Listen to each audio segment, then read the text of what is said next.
going to call together the regular meeting of the Board of Aldermen, Tuesday, June 14th, 2022 at 7:30 p.m. in the Aldermanic Chamber and via Zoom teleconference, which meeting link can be found on the agenda and on the city's website calendar.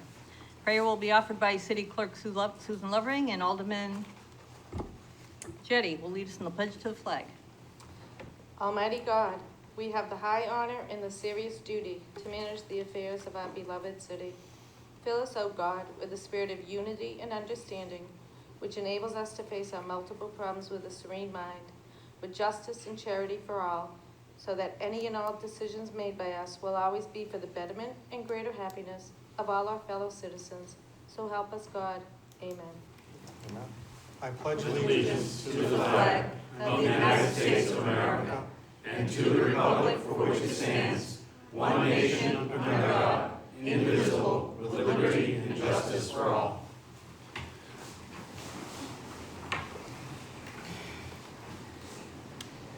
Let's start the meeting by taking a roll call attendance. If you're participating via Zoom, please state your presence, reason for not attending the meeting in person, and whether there is anyone in the room with you, which is required under the right to know law. Madam Clerk, would you please call the roll? Alderman O'Brien.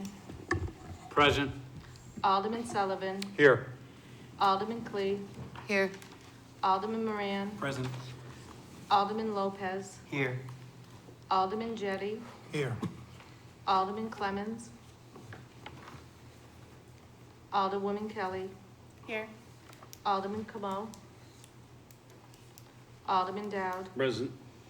Alderman Govea. Here. Alderman Kathy. Present. Alderman Tebow. Here. Alderwoman Timmons. Alderman Wilshire. Here. You have 12 physically in attendance. Thank you. Also joining us this evening is Mayor Donches and Corporation Counsel Steve Bolton. Mayor, did you wish to address the board this evening? Yes, thank you, Madam President. There were a few things I wanted to mention. First, I wanted to give you some insight into R22 040 something, which has to do with the overlay, the overlay account. What the overlay account is a account that enables the city, it's a reserve account that enables the city to pay for property tax abatements when they're either agreed to by the assessing department or granted by one of the deciding bodies, the Board of Land and Tax Appeals or the Superior Court.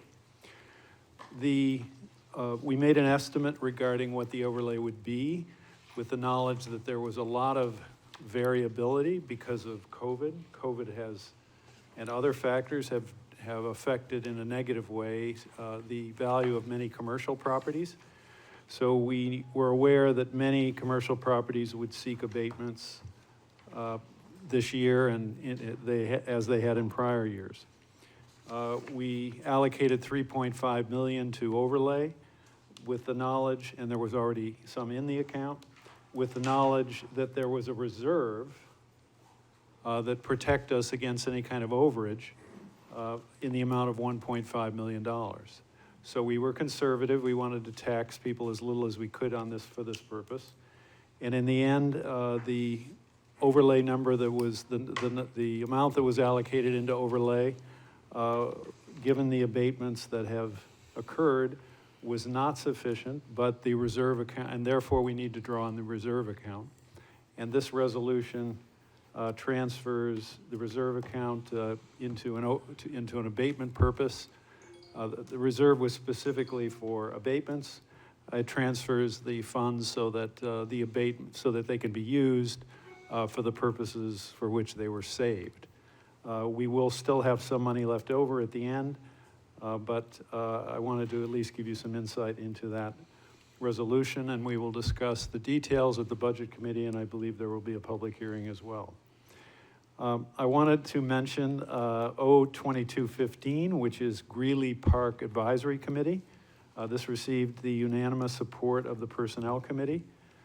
This ordinance mirrors exactly the legislation that created the advisory committee for Mine Falls Park, with one change, and that is that The river adjacent or running adjacent to Mine Falls is, of course, the Nashua River. So there's a member of the Nashua River Watershed Association on the Mine Falls Advisory Committee. In the Greeley Park legislation, there is, instead of Nashua River Watershed, a member of the Lower Merrimack Advisory Committee. Obviously, the park, Greeley Park, is adjacent to Merrimack, the Merrimack River, as opposed to the Nashua River. When the last park study was done, the two parks that were designated city parks, in other words, of very citywide significance, were the two that I have already mentioned, those being Mine Falls and Greeley. So this will just equalize it, and I think you will find that this will engage more people in the park. We'll be able to more easily organize citizen cleanups and create more people involved in the park. So I think this is, I hope you'll follow the recommendation of the Personnel Committee and approve this ordinance. I wanted to also to mention, Madam President, that the Housing Trust Fund legislation is on the agenda. There's an amendment, but nothing that is any kind of problem, and so I hope you will endorse that as we move forward trying to assist with the problem of affordable housing in the city. I also wanted to mention, Madam President, that a former Nashua resident, someone who grew up in Nashua, Joe Graham-Maison, passed away recently. He was a native of Crown Hill, Ald Street, right across from Donnelly's. I think it was 92, I think is the house that he grew up in. He became a national political figure in the Democratic Party. He ran Dukakis's campaign at one point, but just received a lot of renown over the years. But he never forgot where he came from, which was, a working class family. I believe his father served on the school board here, and that is a sad event that Joe Graham-Maison, a very significant Nashuan, passed away. I wanted to mention, Madam President, a couple of the activities which are coming up. First of all, the Pride Parade is going to take place on June 25th, Saturday, June 25th. We have not held the parade live for 2 years now because of COVID. But the last two times we did hold it, it was a really active event, brought in a lot of people, a lot of excitement downtown. So I hope you all can consider joining us with that. And finally, I wanted to mention July 4th, the Independence Day celebration and the fireworks. We do have a city box, which at various times we have offered to public officials, but last year, in lieu of that, we made it available to kids in the community, and that seemed to work out really, really well, and the kids really enjoyed it, and so we talked with various, several of the agencies, and the one that was most interested in taking us up on having their kids use the box was Girls Inc.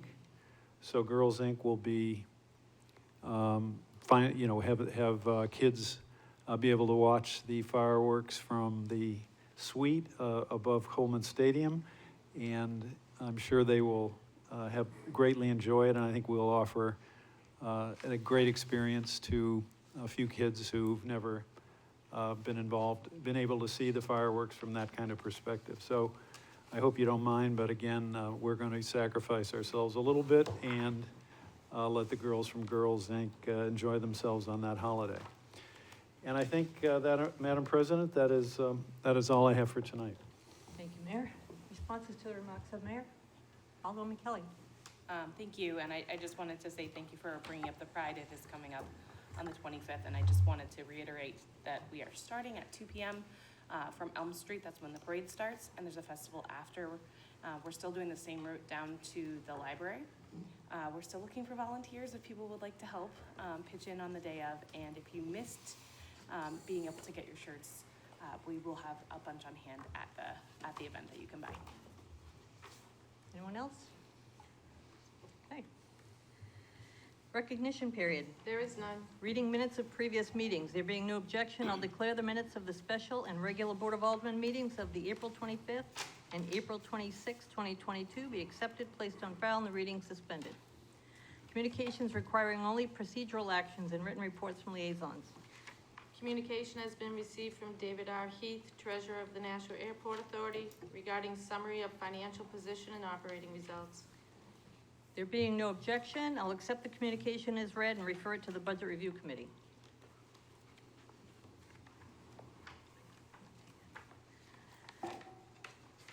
Communication has been received from Larry D. Goodyear, Chief Executive Officer of Pennachuck Corporation, regarding request for approval of loans from the New Hampshire State Revolving Fund to Pennachuck Water Works, Inc. Amended request from May 24th, 2022 letter. There being no objection, I'll accept the communication as read and included in the Pennachuck Water, or it was included in the Pennachuck Water Special Committee held earlier this evening. Communication has been received from Matt Sullivan, Community Development Division Director, regarding Amendment Number 1 to approved fiscal year 2023 capital improvement program. From Donna Graham, Legislative Affairs Manager, regarding communications received from the public. And from Lisa M. Photo, Director of Public Works, regarding the referral from the Board of Aldermen, Resolution R-2229. There being no objection, I'll accept the communications and place them on file. Communication has been received from Tim Cummings, Economic Development Director, regarding follow-up memo on communication regarding the Keefe Auditorium relative to the Elm Street Middle School feasibility study. There being no objection, I'll accept the communication as read and refer it to the Committee on Infrastructure. 2 communications from Tim Cummings, Economic Development Director, requesting the approval and placement on files of contracts. The first for the professional engineering services related to the Nashua Downtown Riverfront Implementation Project with H.L. Turner Group, and a contract amendment for professional engineering services related to the Nashua Downtown Riverfront Implementation Project with VHB Inc. for Water Street Design Services. There being no objection, I'll accept the communications as read and refer them to the Finance Committee. Period for public comment on items relative to items expected to be acted upon this evening. I have one person signed up and one person, it looks like, online. Francis Murphy, your name and address for the record, please. It's a 3-minute period, so hope you can wrap it up in 3 minutes. Yes, my name's Francis Murphy. I live at 72 Berkeley Street, and I rise to speak in favor of the proposed ordinance on Greeley Park. The ordinance calls for a member of the Lower Merrimack River Local Advisory Committee to be on it. I am the current chair of the Lower Merrimack River Local Advisory Committee. I know the limited role of what an advisory committee can do. As set forth in the proposed legislation, it can advise and comment. We have no authority, the Lower Merrimack River does, any advisory committee has no authority to implement legislation or issue any orders. Let me digress just one moment. Frederick Law Olmsted. On Saturday, there were 3 articles about Frederick Law Olmsted in the Boston Globe. Who was he and why? The Globe tells us about him. He was the country's foremost prominent proponent and shaper of public policy, public space. As the father of the landscape architecture, he created epochal designs in the U.S. Capitol grounds in Washington, D.C., and New York Central Park, and our Greeley Park, as well as Boston's Emerald Necklace. As the Globe subtitle says, it's impossible to imagine Boston without its Emerald Necklace, designed by the man considered the father of landscape architecture. He left his stamp on the signature city park in Nashua. As far as I know, there is no other city park in New Hampshire that has the Olmsted involvement. The Anderson property on Concord Street also got some architectural design there. The pedigree of Greeley Park is important. Greeley was a descendant of forebears who fought in the Revolutionary War, and Matthew Thornton, who was a signer of the Declaration of Independence for New Hampshire. So it has a special pedigree. Excuse me, sir. Could you talk into the Oh, sorry. Yep. There you go. Okay. The signature spot on Greeley Park is the Stone House. The Stone House was a gift from Joseph Cotton, another prominent city father. It is probably the most photographed place in the city, especially this time of year. There are prom photos, graduation photos, and June, there's bridal photos. Unfortunately, 30 seconds. Okay, unfortunately, it is in need of structural repair. I think the advisory committee would advocate for the restoration of that, consistent with the spirit of Frederick Law Olmsted. Thank you. Thank you. I have Lori Ortolano. Lori Ortolano, 41 Berkeley Street. I wanted to speak about the Housing Fund Committee, Trust Fund Committee that's being established. I feel this item should be tabled and explored further. I'm a little bit concerned that there was no discussion on how this Housing Fund Committee or Trust Committee operates differently from the Nashua Housing Authority. You know, when I look on the city website for descriptive information on the Nashua Housing Authority and their mission, it really doesn't give one. Manchester has a very extensive website on their Manchester Housing Authority. But those organizations, or that organization, covers low-income housing, affordable housing, Section 8 housing, Meals on Wheels, and all kinds of programs. And so what is the purpose of this new housing board with 7 members versus the Nashua Housing Authority with their 5 commissioners and their host of people that provide services for assistance? And I feel we do a lot of overlap in this city, and I'd like to see a list given to the board and to the public that shows all of the services or organizations in the city that provide housing resources for people, what amount they provide, what sources of funding they have, before we essentially establish another expendable trust fund to do just that. I mean, I understand the need for housing and I understand the issue, but it's almost like the Nashua Housing Authority isn't doing the job adequately, so we've started another housing group of internal people to do it. I do not support having the 2 city people, Tim Cummings and Matt Sullivan, be the chair and vice chair of that committee and be voting members. I think it should not be structured that way. It's too much of an inside City Hall group, and I think if you want the perspective of what's going on in 1 this minute. area, then you should definitely set that up differently. And your Nashua Housing Authority, your voting members are 5 commissioners. Your group calls for a lawyer. You have Helen Honoro on the Nashua Housing Authority. It calls for a building expert. You have Mr. Moynihan on the Nashua Housing Authority. You have the other attorney, Eric Wilson, on the Nashua Housing Authority. You have an insurance executive on the Housing Authority and another gentleman. So, 30 seconds.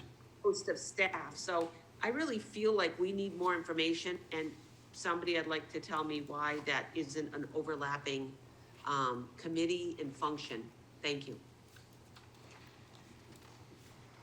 Is there anyone else on Zoom? Seeing no one? Communications requiring final approval. Communication has been received from Mayor Jim Donchis regarding the multi-year contract award, single stream recycling. Alderman Correa. Thank you, Madam President. I move to approve, place on file, and award a 3-year contract for the transportation and processing of the City of Nashua's single-stream recyclables at an annual cost of $400,000 for a total amount not to exceed $1,200,000 for 3 years to Casella Recycling LLC of Charlestown, Massachusetts, pending approval of the FY23 operating budget and subject to annual budget approvals. The term of the contract will be from July 1st, 2022 through June 30, 2025, funding through Department 168 Solid Waste, Fund Solid Waste, Account Classification 55, Other Contracted Services. Heard the motion. Is there discussion on that motion? Seeing none, all those in favor say aye. Aye. Opposed? That motion carries. Communication has been received from Tim Cummings, Economic Development Director, regarding ARPA funding framework. This Communication was tabled in the Human Affairs Committee. Petitions, There is none. nominations, appointments, and elections.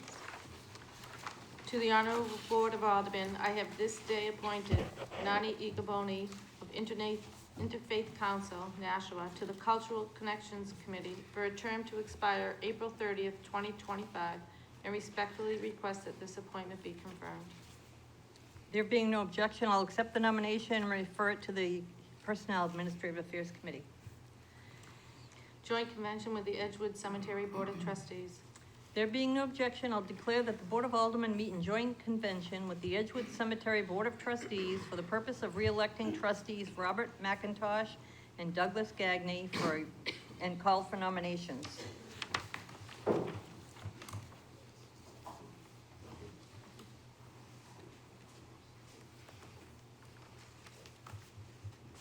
Madam President, my name is Tom Maffey, President of the Board of Edgewood Cemetery. The trustees nominate Robert McIntosh and Douglas Gagney. Thank you.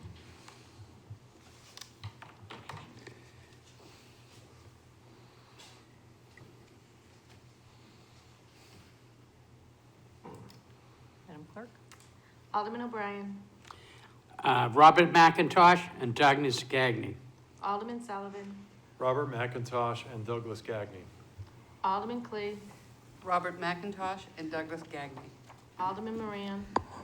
Robert McIntosh and Douglas Gagney. Alderman Lopez. Douglas Gagney and Robert McIntosh. Alderman Jettie. Robert McIntosh and Douglas Gagney. Alderman Clemmons. Robert McIntosh and Douglas Gagney. Alderwoman Kelly. Robert McIntosh and Douglas Gagney. Alderman Dowd. Robert McIntosh and Douglas Gagney. Alderman Govea. Robert McIntosh and Douglas Gagney. Alderman Kathy. Robert McIntosh and Douglas Gagney. Alderman Tebow. Robert McIntosh and Douglas Gagney. Alderman Wilshire. Robert McIntosh and Douglas Gagney. Trustee Andrade. Robert McIntosh and Douglas Gagney. Trustee Armstrong. Trustee Barker. Trustee Gagnon. Trustee Hall. Trustee Hollis. Robert McIntosh and Douglas Gagney. Trustee Law. Trustee Lozo. Robert McIntosh and Douglas Gagney. Trustee Maffey. Robert McIntosh and Douglas Gagney. Trustee McIntosh. Robert McIntosh and Douglas Gagney. Mayor Donches. Mr. McIntosh and Mr. Gagney. You have 19 for Trustee McIntosh and 19 for Trustee Gagnon. That motion carries. I declare Robert McIntosh and Douglas Gagney duly reappointed to the Edgewood Cemetery Board of Trustees with terms to expire March 31st, 2027. If Mr. Gagney and Mr. McIntosh are here, would you please come forward for the oath of office?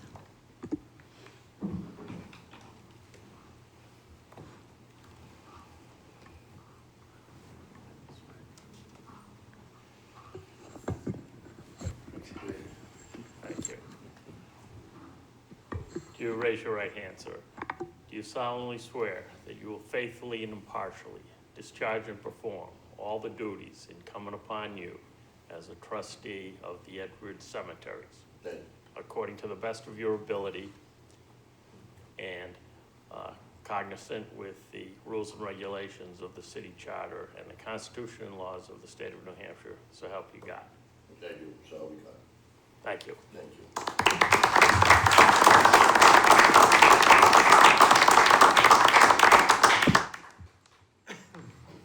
There being no objection, I'll declare that the joint convention now arise. Reports of committees. There being no objection, I'll declare the reports of the April 18th, May 2nd, and May 9th, 2022 regular and special Human Affairs Committee be accepted and placed on file. There being no objection, I'll declare the report of the April 19th, 2022 Planning and Economic Development Committee be accepted and placed on file. There being no objection, I'll declare the report of the April 20th, 2022 Finance Committee be accepted and placed on file.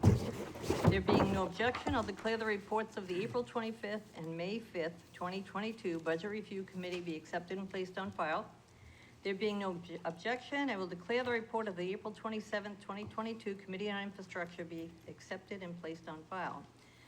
There being no objection, I will suspend the rules to allow for the oral report of the Human Affairs Committee held last night regarding proposed resolutions R-2225 and R-2237, and the communication from Director Cummings on the ARPA funding. Alderman Lopez. Bad time to be drinking my water, sorry. I'd like to make a motion to. We just need a report. Oh, I'm sorry. That's okay. So we met multiple times regarding, this is for the CDBG? Okay. We met multiple times regarding a CDBG, discussing the structure of it, discussing the different needs that were being presented, and we made sure that all of that was available to the public and it was being documented. Ultimately, we were not awarded the same level of CDBG that we anticipated, so we had to make some minor adjustments. But the adjustments that we made were to programs that have existing balances and that can benefit from additional funds that may be available due to staff's compensation being available. Several staff members in urban planning have left over the past year, so the remainder of their salary was budgeted to previous CDBGs. And we were assured by this makeup that all of the nonprofit organizations that were looking for CDB funding for projects won't have their funding altered in any way. Thank you, Alderman Lopez. There being no objection, I'll suspend the rules to allow for the oral report of the Pennachuck Water Special Committee meeting held prior to tonight's Board of Aldermen meeting regarding proposed resolutions R-2236 and R-2239. Alderman Clee. Thank you, Madam President. Just prior to this meeting, we had a Pennachuck Water Special Committee meeting where we heard the two resolutions that have been mentioned, and I apologize, R-22-036 and R-22-39. One is the extending of a line of credit, and the other one is actually a loan. The reason for having to have a special meeting and for such quick turnaround of something like this is that in order to be able to get the line of credit as well as the loan, it has to happen by the end of June. The way meetings are done and so on, that's why we kind of introduced it really quickly, at least one of them on Monday. It takes approximately 60 days for the bank to be able to authorize the line of credit as well as the loan and the amount and so on.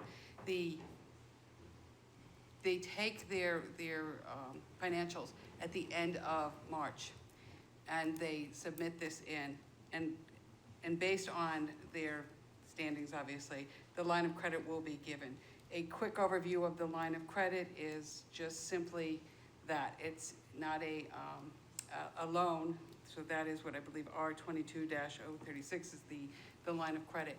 They have a continual line of credit that they use for I'm trying to use the proper words here. They use it as they need it. So as they said, they use it on a daily basis. They pay it back, they use it, they pay it back, use it. It's to keep that constant flow of cash going. Unlike some businesses, it's very cyclic. During the summer, they have more money that comes in. In the fall, they have less money that comes in. So that's how they do it. When we do get to it, I can explain a little bit more, but they do what they call an annual clean out of this. It's part of the prerequisite of 30 days. They have to make sure that they've paid it all up for a 30-day period to show that they are of good standing. That's kind of the lending and faith as far as the line of credit is concerned. And the revolving loan, again, it's for two projects. One is for the community water supply, $300,000 for that. For the Twin Ridge in Plaistow, New Hampshire. The other one is $240,000 for the community water supply of Sweet Hill, also in Plaistow. Based on the conversation with Mr. Goodhue, we discussed they're getting a very favorable rate. He could not give us exact rate because they don't necessarily going to take it right away. It also has to get approval by the PUC. It's not just a matter of the city of Nashua, the sole shareholder saying yea or nay. They need to get a PUC approval as well as the governor and executive council have to approve it as well. That probably will not happen by September. They feel that they will get about a 2.5%. If they could do it right now, I think they said the rate would be like 1.57%, but that isn't gonna happen before September. So all that being said, this was the reason why it comes in so quickly and with very short notice. Mr. Goodhue did answer all of our questions, and I feel very comfortable putting this forward to the board. And it did come through with a favorable approval. Thank you. Thank you, Alderman Clee. Confirmation of mayor's appointments. Board of Registrars. There being no objection, I will confirm the new appointment of William Grady, 14 Tinker Road, Nashua, to the Board of Registrars for a term to expire May 1st, 2025. Is Mr. Grady here this evening? Come forward and take the oath of office.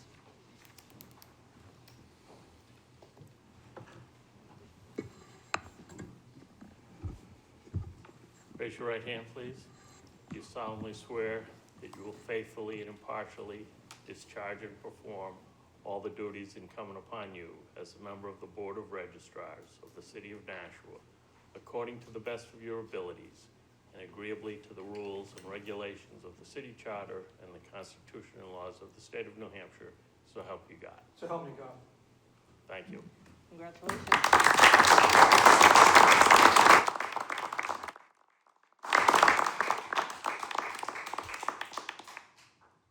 Conservation Commission.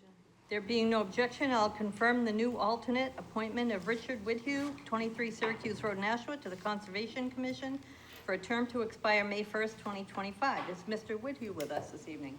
Come forward for the oath of office.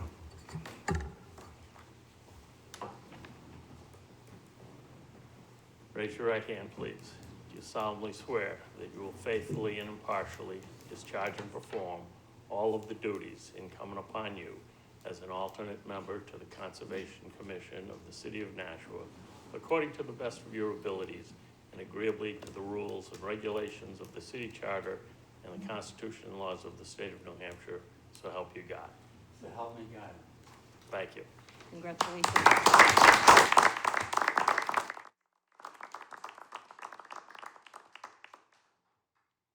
Cultural Connections Committee.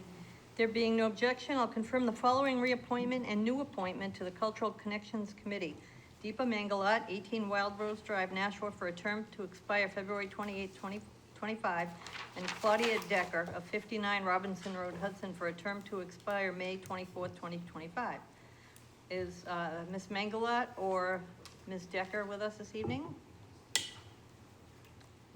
No, they will be sworn in at a later date.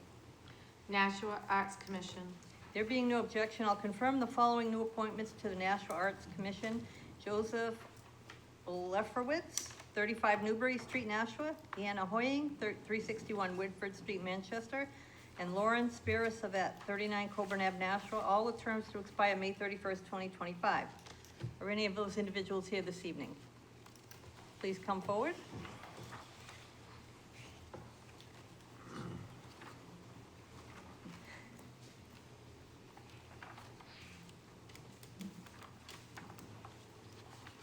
Raise your right hands, please.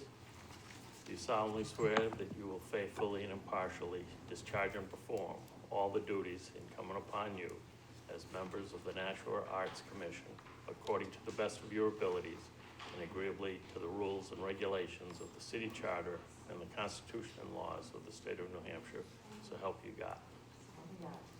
Thank you.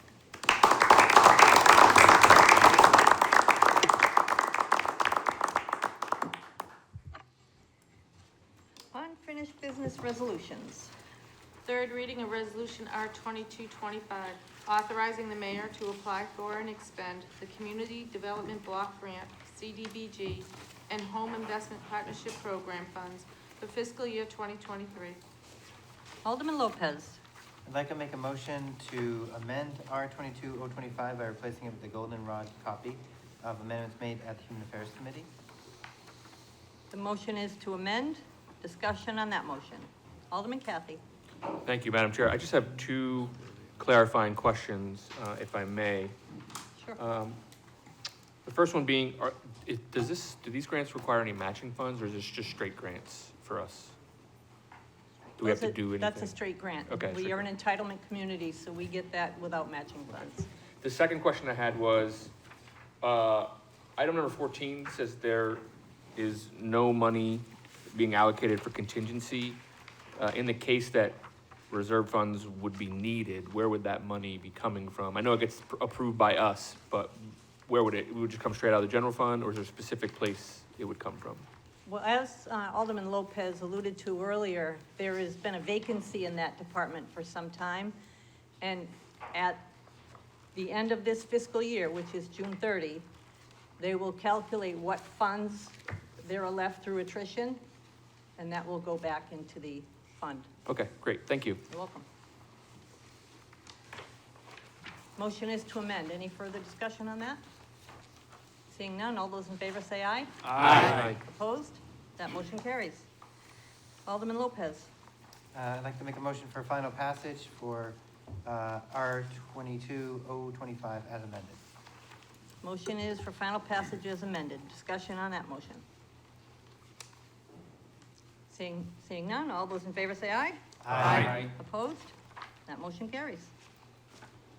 Second reading of Resolution R 2227, authorizing the mayor and city treasurer to issue bonds not to exceed the amount of $3,700,000 for the replacement and upgrade of radio communications equipment.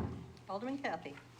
Madam President, I'd like to make a motion for final passage of R 22-027, authorizing the mayor and city treasurer to issue bonds not to exceed the amount of $3,700,000 for the replacement and upgrade of radio communications equipment. You've heard the motion. Is there discussion on that motion? Alderman O'Brien. Yeah, thank you, Madam President. I just want to say, as we vote on this, most of us that know electronics, it doesn't take a very long time for something that is electronic to go obsolete. And our radio system is one of them. And our fire department depends upon it, our school department depends upon it. So therefore, I am total support of this. From time to time, we'll see this come up again as these radios. Some of them do take a pounding, and some of the equipment, they're used 24/7. So we'll see this again, but right now it's sorely needed. Thank you, Madam President. You're welcome. Any further discussion? Seeing none, all those in favor say aye. Aye. Opposed? That motion carries.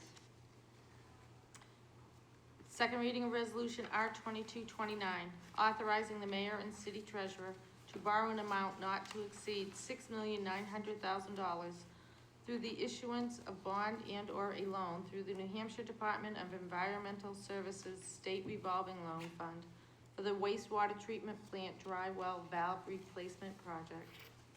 Alderman Jettie. Thank you, Madam President. I move for final passage of R 22-029, and I'd like to speak on it. Alderman Jettie.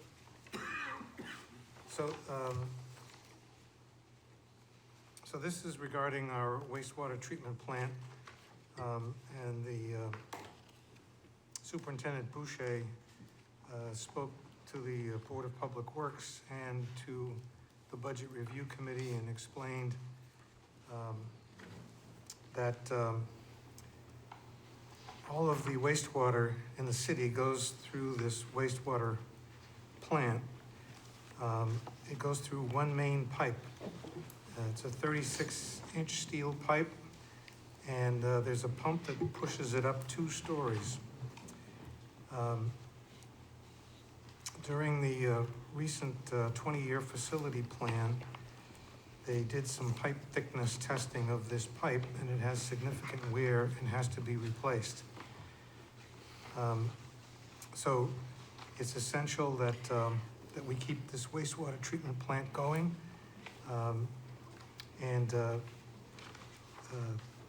Interestingly, I don't know how many people know this, there's 50 million gallons a day of sewage that flows through this pipe. So it needs to be replaced, and we cannot neglect this any further. And so the committees both voted unanimously to approve this, and I ask that you do the same. Motion is for final passage of Resolution 2229. Further discussion? Seeing none, all those in favor say aye. Aye. Opposed? That motion carries, and Resolution 2229 is declared duly adopted. Second reading of Resolution R 2230, relative to the transfer of $25,000 from Department 194 contingency, account 70100, general contingency, to Department 109 civic and community activities, accounting classification 56, outside agencies, for the purpose of providing funding to the National Association for the Elderly. Alderwoman Kelly. Thank you, President Wilshire. I move for final passage of R 22030. Motion is for final passage. Is there discussion on that motion? Seeing none, all those in favor say aye. Aye. Opposed? That motion carries, and Resolution 2230 is declared duly adopted. As amended. Duly adopted. Thank you. Second reading of Resolution R 2231, authorizing the City of Nashua to enter into contracts with the Sohegan Valley Transportation Collaborative, Nashua Community College, Revere University, Town of Hudson, and Town of Merrimack for transit services. Alderman Sullivan. Thank you, Madam President. I would like to make a motion for final passage of R 22-031. Motion is for final passage. Discussion on that motion? Seeing none, all those in favor say aye. Aye. Opposed? That motion carries, and Resolution 2231 is declared duly adopted. Second reading of Resolution R 2236, authorizing Pennachuck Corporation to renew and extend its line of credit with TD Bank, N.A. Alderman Clegg. Yes, Madam President, I move for final passage of R 22-036, and if possible, I'd like to speak on my motion. Alderman Clegg. Thank you very much. I briefly spoke about this, or not so briefly spoke about this at the very beginning when it was introduced for its reading. This is a working line of credit, and it's really referred to as a safety net. It allows them, if funds get depleted, that they stay cash ready and so on. As I stated, that there's a clean out period of 30 days every single year. It is a 2-year, $4 million line of credit. It will expire on 6/30/2024. The current one expires on 6/30/2022. All of the terms are the same as in the previous year. Let's see here, as I stated earlier, that during summer months, there's more revenue that comes in. During the fall and other months of that where people aren't watering their lawns or filling their pools or so on, there is less revenue coming in. So this keeps them flush. There are times when they put money in their account, times that they're taking money out to pay for bills and so on. They stated that this is used daily. So it's used daily as either to pay it off or to use it. So I hope that we have a favorable, and I did ask them the question and they addressed it during the meeting. Why is this in such a rush and so on? And as I stated before, it takes 60 days for a TD Bank, which is a commercial bank, to give them the appropriate approvals. They cannot start until their financials close on March 30th. So that gives them April and May that they have to get it through. And that's why we kind of tend to rush a little bit on this particular thing. There's nothing nefarious going on or anything. It's just the way business happens. And being the end of the fiscal year and so on, they do need it by the 30th of June. And I'm happy to answer any questions if necessary. Alderman Tebow. Thank you, Madam President. So this is like a line of credit. It's like having a credit card, except they're constantly paying it off, taking some money, paying it off, taking some money.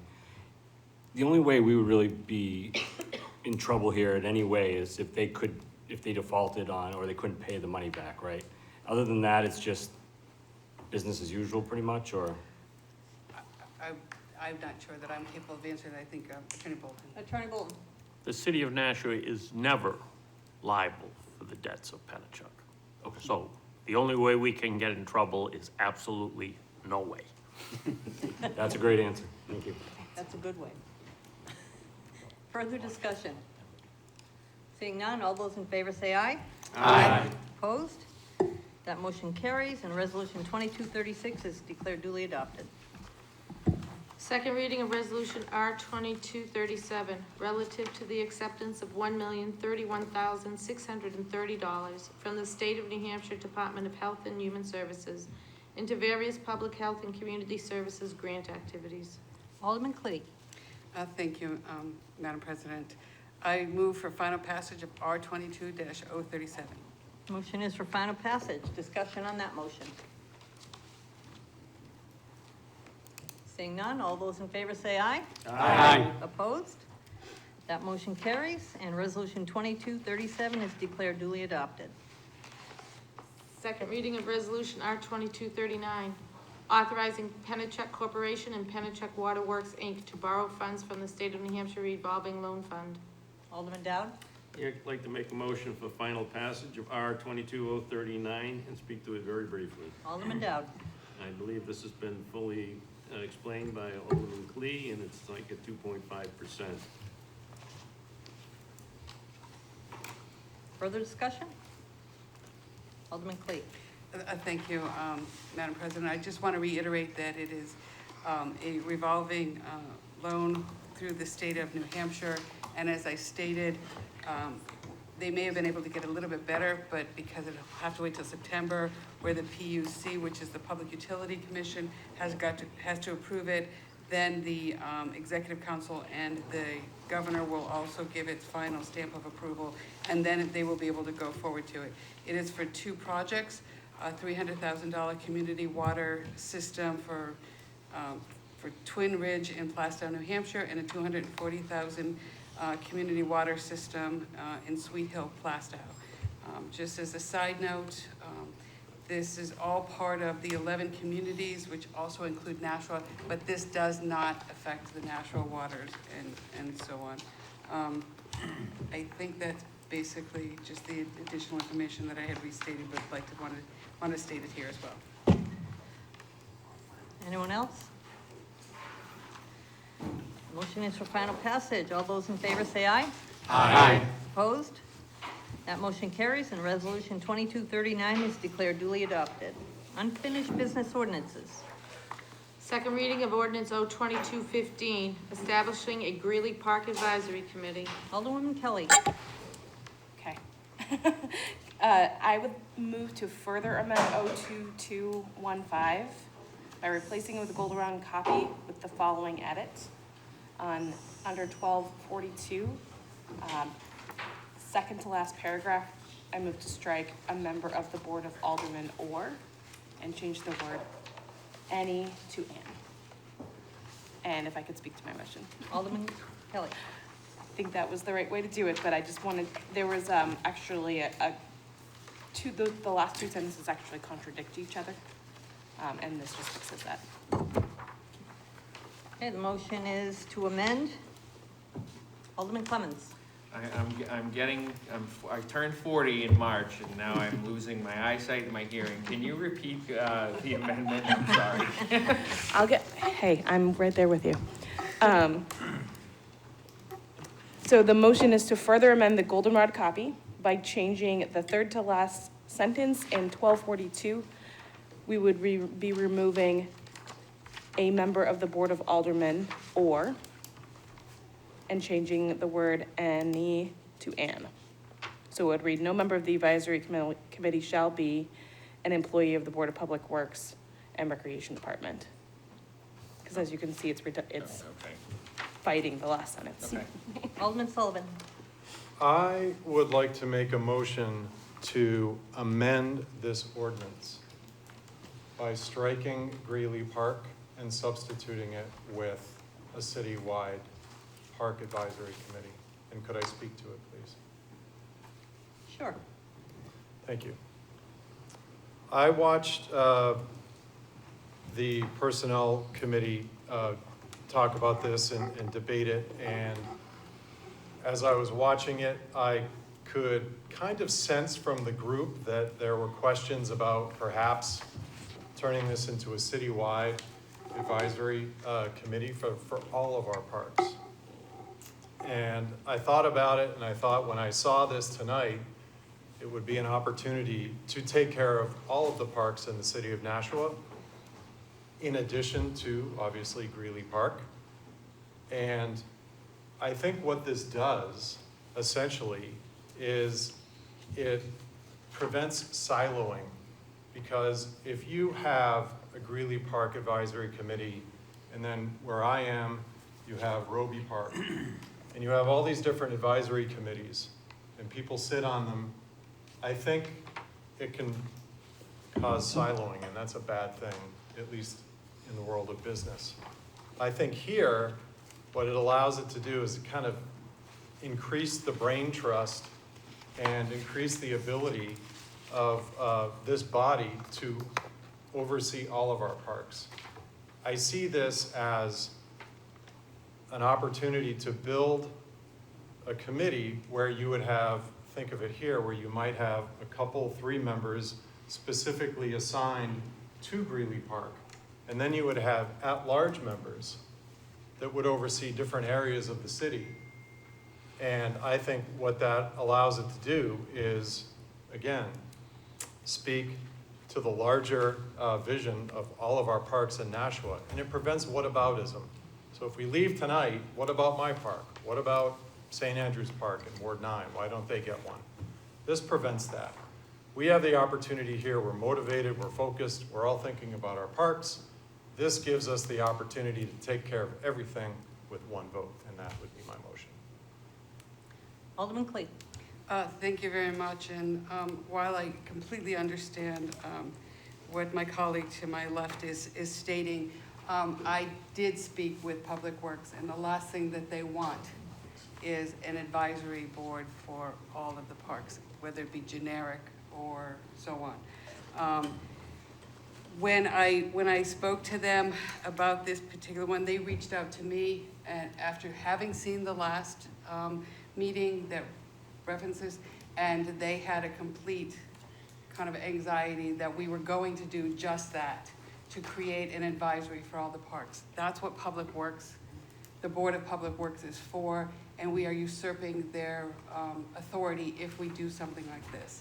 The difference between what has been recommended of doing a generic advisory committee and whether that would be to also throw in to eliminate the Mine Falls one and to throw that in here, I don't know if that's what the intent is.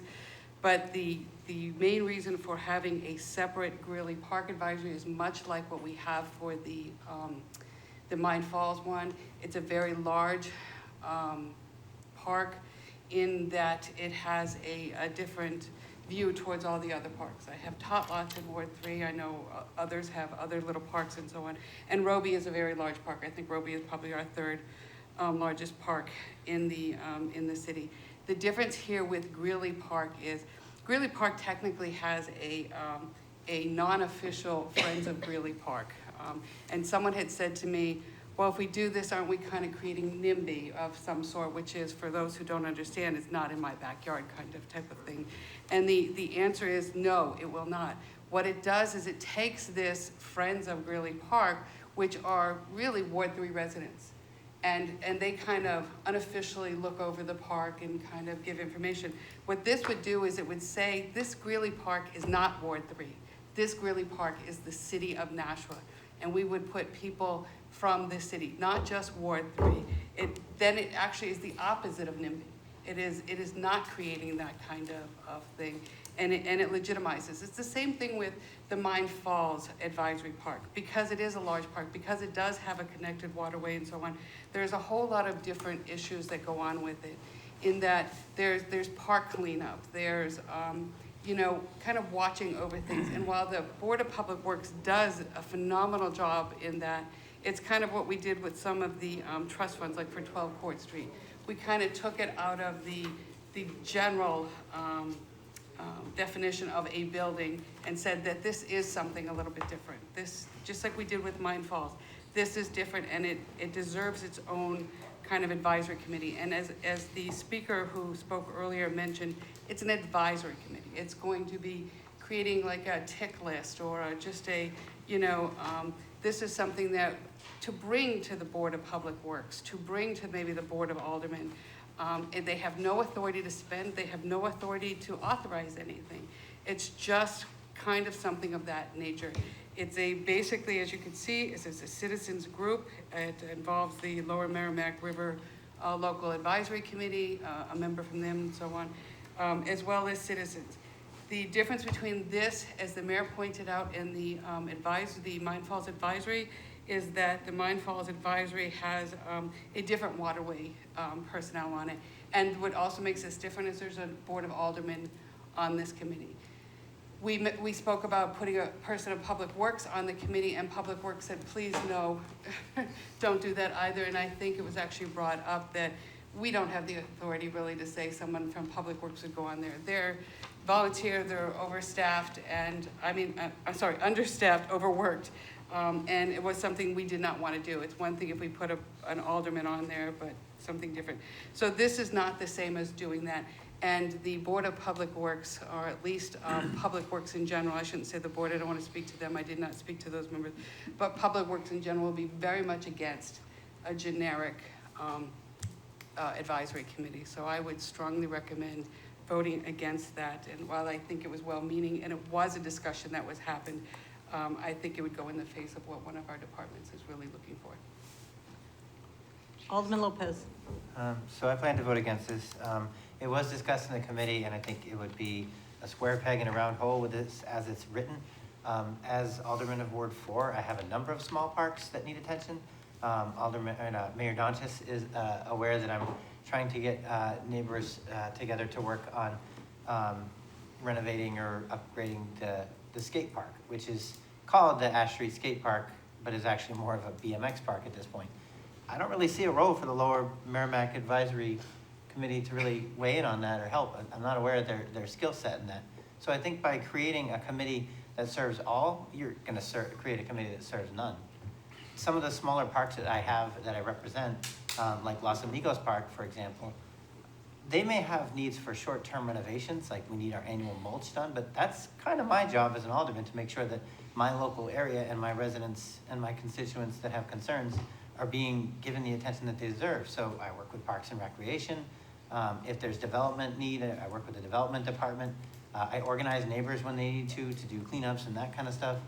I think just creating an advisory committee would let future versions of me not feel like they have to do that or to refer somebody else to it.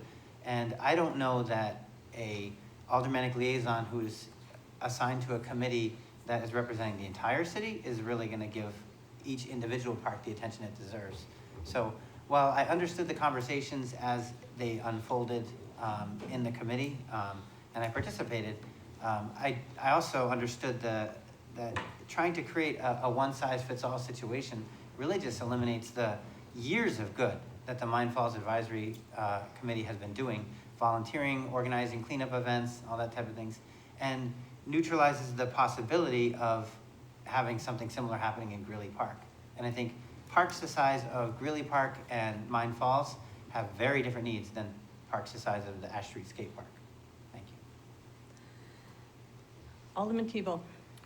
Thank you, Madam President. I have two quick things. One's a comment about what we're talking about. The other one is that sign in the back of the plate. We're not supposed to have any signs up. No signs. Yeah, you're it's gonna gotta have come to down. remove that from the room, please. Thank you. In regards to this, so it feels like we're talking about two different issues. One is really a lot of the little parks, and I know Roby's a bigger one, but we have a ton of little parks, and they all need work. But Greeley is our center, and it takes a lot of work. Greeley is a lot of work. There's a lot of things going on there, waterways. You know, we just had the prom there. I have pictures if anybody wants to see. Just kidding. But I think Greeley is the gem, and I think we do need people, just like Mines Falls, because I think, and we talked about it in committee, the Mines Falls Advisory Committee did a great job at bringing things to the former aldermen that were able to make it better than what it was. And again, like Alderman Clee said, we don't have to do anything. They can come in here and say, we want this and that and this and that. We don't have to approve that. But it's nice to have people who are very passionate about that park. If we have a committee that, you know, 3 here, 2 here, 4 here, they're all gonna be passionate about their thing. And it's gonna be hard to get ideas for specific parks, I think. And so I was okay with a citywide advisory, with the exception of Greeley and Mines Falls. But it sounds like even now that the Board of Public Works or Public Works doesn't want that, so. But I would vote against the motion just because I think Greeley Park is too big. It's just like Mines Falls, there's a lot of pieces to it and a lot of things that we have to listen to and be advised about. That's where I fall on that. Alderman O'Brien. Thank you, Madam President. I just want to point out, I totally support this, but what is concerning to me is I'm going to apply the State House rules. If you get one amendment pending, we have the Kelly amendment, and we have the Sullivan amendment. So I got to ask the question, is this ready for prime time?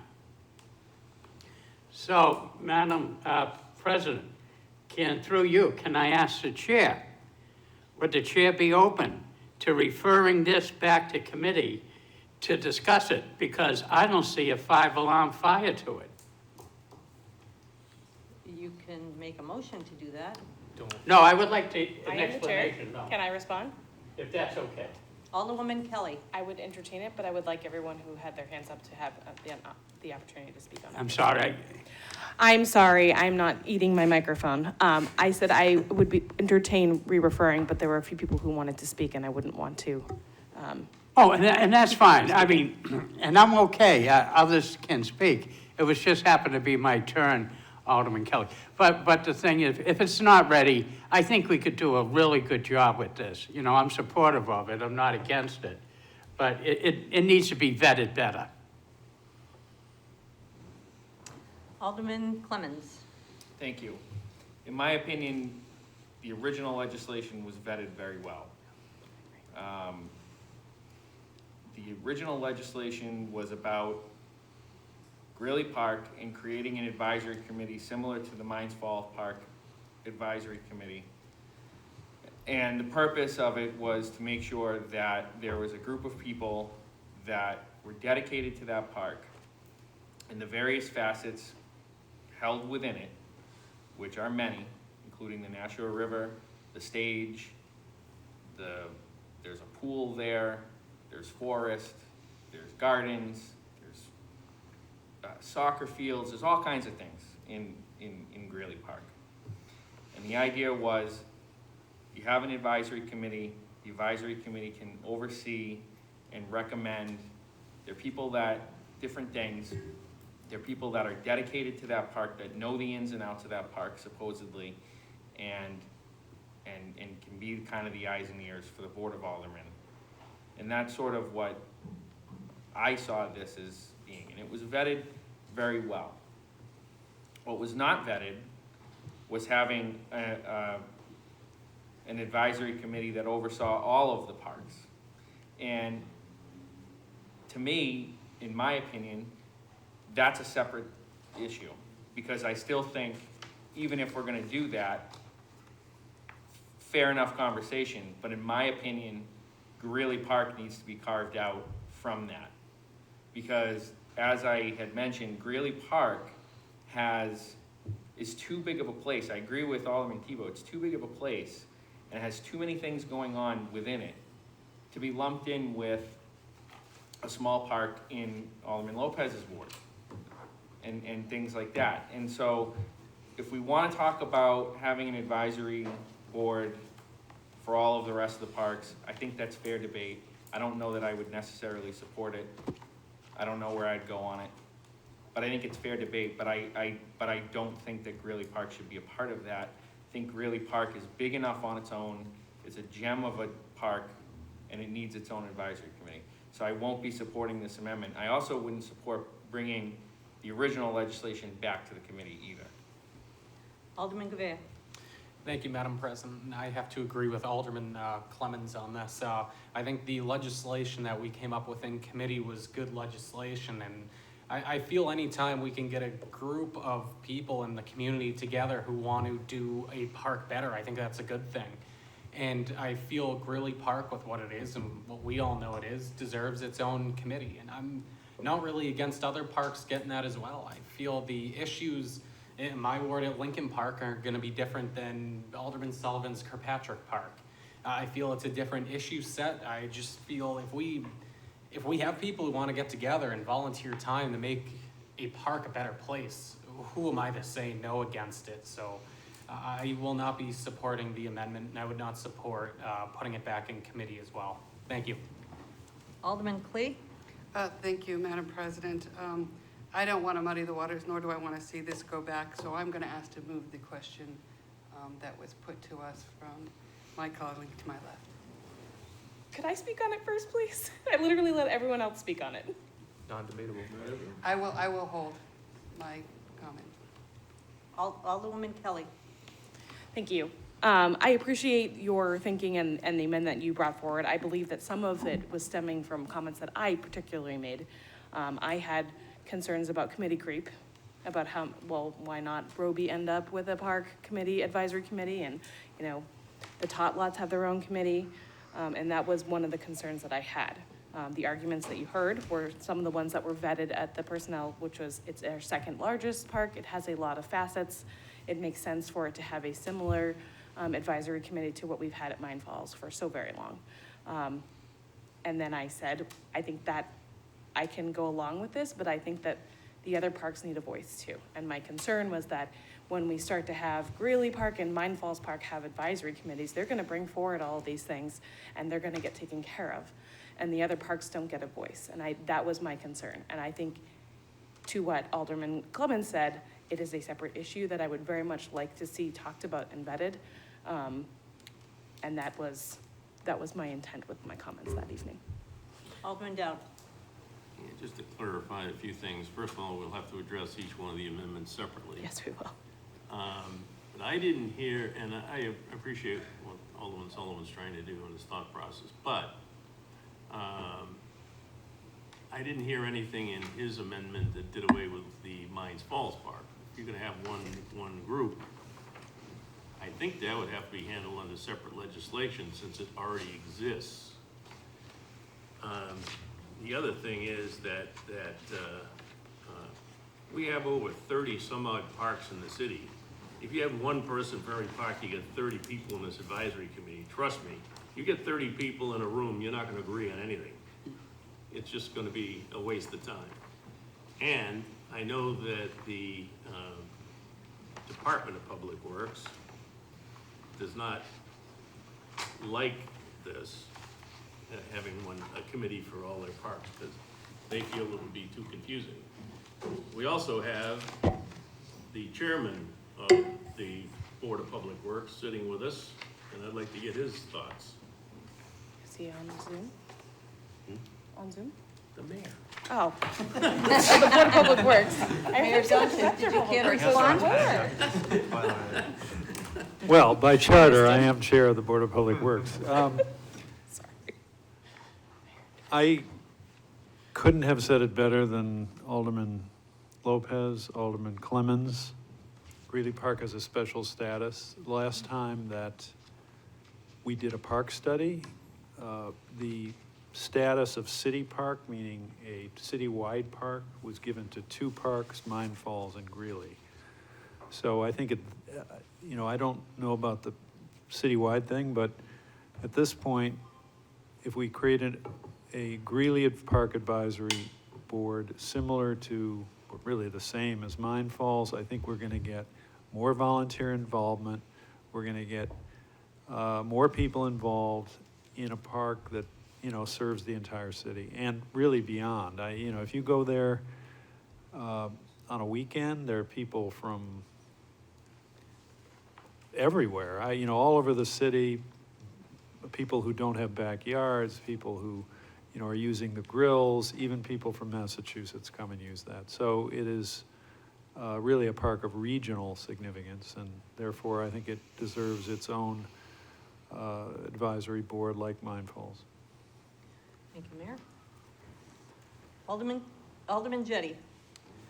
Thank you. Yeah, so, from what I've heard, I think, I would support, an advisory committee for Greeley. But I think Alderman Sullivan brings up a good point. When I hear that the Public Works Department doesn't like the idea of a Citizens Advisory Committee about, advising them about the needs of the parks. It kind of raises a red flag in front of me. I wonder why, why they would not want public involvement to, alert them to various issues. I know at one time, there was a park recreation committee, and I don't remember if they were elected or appointed, but there was a group, that kind of oversaw the park recreation department. And I don't know if people who have been around longer than me on this board remember that, but I would, personally, I would vote for the Greeley Park Advisory Committee, but I would encourage Alderman Sullivan to pursue, his idea about, a committee that would advise the Board of Public Works and the Park Recreation Department, about the parks, because I think we've, I'm not aware of all of the details, but it seems like things have been occurring recently that under the governance of the Board of Public Works about one of our parks, that that didn't seem to be fully vetted. So I think they could use the help, all the help they can get, and I don't know why they would resist it. But so those are my thoughts. Okay, Alderman Clee. Yes, I'm going to reiterate my request to move the question. Okay. Motion is to move the question. All those in favor say aye. Aye. Opposed? So before us, we have the amendment, Alderman Sullivan's amendment to add all parks. All those in favor say aye. Aye. Opposed? Nay. That motion fails. We're back to Alderwoman Kelly's amendment. Alderman Kathy. Madam Chair, could we have Alderwoman Kelly repeat her amendment, just so they're Oh, on there? why I are you gonna apologize. do that? You forgot or I misremembered. I'm getting like Clemens over here. Okay. My motion was to further amend the goldenrod copy that we received of amendments by changing the section 1242, second to last paragraph, to read, "No member of the advisory committee shall be an employee of the Board of Public Works / Parks and Recreation Department." We'd be striking "a member of the Board of Aldermen or." Thank you. Mostly housekeeping. Alderman Sullivan. Did Alderman O'Brien make a motion to refer this back to committee? He No, did it was not. He asked discussion, if not a I motion. wanted to. Okay. Thank you, Madam President. Alderman Jettie? Yeah, so if I could, through you, Madam Chair, really ask the maker of the motion. So we're going to, your motion is to strike, "No member of the advisory committee shall be," and striking "member of the Board of Aldermen." So it reads, "No member of the advisory committee shall be an employee of the Board of Public Works and Park Recreation Department." But it retains, "A member of the Board of Aldermen shall serve on the advisory committee as a non-voting member." It retains that. Correct. Those were fighting each other. And could I ask what the reasoning is? Why are you making that motion? I assume this motion is different than what the committee came up with. There, in this, and actually, you'll be hearing a lot from me this evening, another goldenrod copy, there were just a couple of tweaks that didn't make it into these amendments. And this just strikes redundancy, right? So it can't say they can't be a member and then say "a member of the Board of Aldermen shall serve." Parliamentary question Alderman Dowd. to the Corporation Council. We have this goldenrod copy that's coming from a committee. I believe that that if we're gonna change that goldenrod copy, that we have to approve the change and then approve the changed amendment?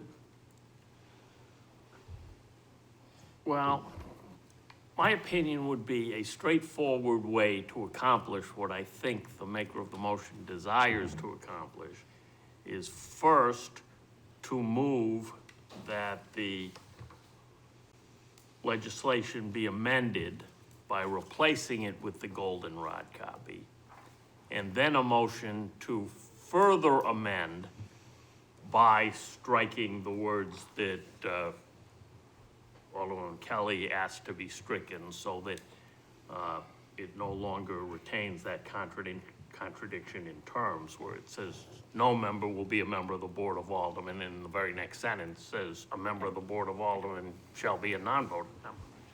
Alderman Dowd? Quick follow-up though, if the motion, the amended motion from the committee was put on the paper wrong, and she is making that editorial correction to actually have the amendment read the way the committee passed it, does that need to be done, or can it just be administratively changed?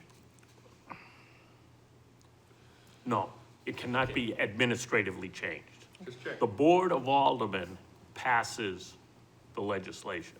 The administration does not. Okay. We cannot change a single word of what the Board of Aldermen does.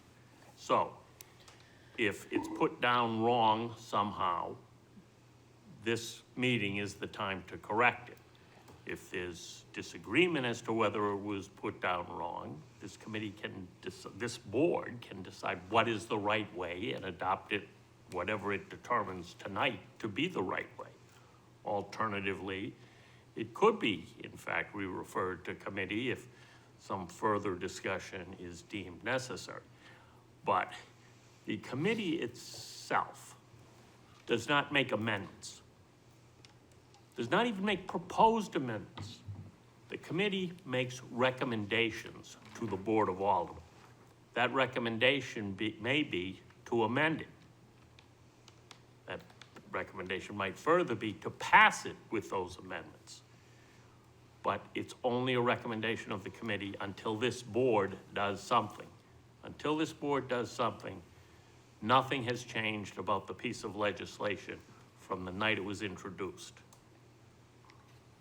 Alderman Clements and then Alderman Kelly. I think I can help everyone here clarify this. I think what we're doing here is wordsmithing, and I think what we're agreeing on from Alderman Kelly's amendment or motion, if you will, I guess it's a motion, is to change the wording of the piece of paper in front of us. And I think if we vote on that and then vote to adopt the wording that we have wordsmithed via this motion, I think we'll accomplish the same goal. There's another one that's coming that's gonna be similar, so I think we should get a process down right now and do it. But I would go along with what we're doing. Alderwoman Kelly. Thank you. Through you to Attorney Bolton, I just have a clarification question, and I don't want to belabor this anymore, but my question is, the actual motion says replacing it with the goldenrod copy of amendments made at the Personnel Administrative Committee. So if it's not accurate, That how is could why would I improperly make worded. that? Okay, I'm sorry? That is improperly worded. Okay. So, you would prefer I make an amendment to, or make a motion to amend by replacing with the goldenrod copy and then further amended, is that correct? Yes, and you Okay. don't have, you can amend up to two, you can propose amendments to 2 levels before taking a vote. Okay. If I could amend my motion Yes. to amend 02205 by replacing with the goldenrod copy. Okay. You've heard the motion. Discussion on that motion. Seeing none? Alderman Clay. Just for clarification, so once we vote on this, I will further. then she will make a okay, thank you. The motion is to accept the goldenrod copy. further discussion? Alderman Jettie. If the motion is to amend, by replacing it with the goldenrod copy, and we pass that, doesn't the goldenrod copy then become, No. no? I think you have to finish your question before I would know how to answer it. I was hoping you'd fill in. Become what? I don't know, what does it then become? I don't know what the rest of the question is. So I thought that Corporation Counsel was advising us that we should, first make a motion to replace the original legislation with the goldenrod copy. Correct. I just made it. But then before we vote on that, a motion to amend the goldenrod copy would be in order. After we vote on that. Either way, Either way. Either way. Okay. whatever the will of the board is. No. Okay. Either way, I think Alderman Kelly gets to read it again. So, So back to combining the two steps, as I did, would work, is what you're saying? Okay. so the motion before us is to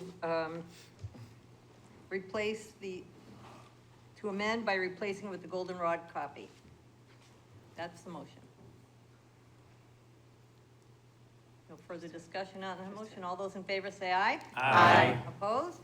That motion carries. Alderwoman Kelly. I'd like to move to amend O-2205. Further, because this is now the actual thing in front of us, okay. By changing the wording in 1242, as you all know, the second to last sentence will be striking a member of the Board of Aldermen or, and changing any to an. You've heard the motion. Discussion on that motion. Seeing none, all those in favor say aye. Aye. Opposed? That motion carries. One more. I'm sorry? Yeah. Tired. Alderwoman Kelly? Move for final passage of O-22-015, and if I could speak to it. As amended? As amended, that is correct. You may speak to it. I thank you for the discussion here. I think there's a lot to dig in, and I think that Alderman Sullivan and other aldermen felt, similar to me in terms of the other parks needing a voice. I'd love to hear from the Board of Public Works, as well as Parks and Recreation about their thoughts around that. I'm willing to give this a try and see what happens. My concern is Greeley Park's one of our best maintained parks. We're giving them an advisory committee, and all these other little parks don't have a voice. So I am willing to work in a way that will make everybody feel like we don't want to micromanage our city departments. They do a great job, but want to make sure that the citizens are getting what they want. Alderman Moran. Thank you, Madam President. I just have one clarifying question, maybe for Alderwoman Kelly or Alderman Klee. Was the point to, other than the two members that are on the Conservation Commission and the Lower Merrimack Valley River Advisory Committee, were the rest supposed to also be from Ward 3, or can they be from all throughout the city? Alderman Klee? I see nods and stuff. Well, yes, no, they are not meant to be, currently there's already a independent group of something called Friends of Greeley Park that does work towards trying to get people within the vicinity to take part of the park and to clean and to do all these type of things. And they do a great job. But the issue is that Greeley Park does not belong to Ward 3, nor does it belong to the people from Berkeley or Swartz or, Bartlett Street or my street of Maywood Drive. It belongs to you, and it belongs to everybody else within the city, as does Roby Park, as does Mine Falls, as does every other park within the city. And that's been kind of the problem. And I think that group of Friends of Greeley noticed that when the controversy came up about the Bartlett property and all the controversy about NIMBY and Ward 3 and being elitist and so on and so forth. And I think they took that to heart, saying, this is not a Ward 3 park. This is a city park, just like Mine Falls is, and just like everything else. It just happens to live within Ward 3. And that's kind of what it is. I do take some exception to the fact that Greeley Park is so well maintained and so on. Parks and Recs does do a fine job on it, but trust me, it needs a lot of work, as does everything else. There are a lot of trails within the back.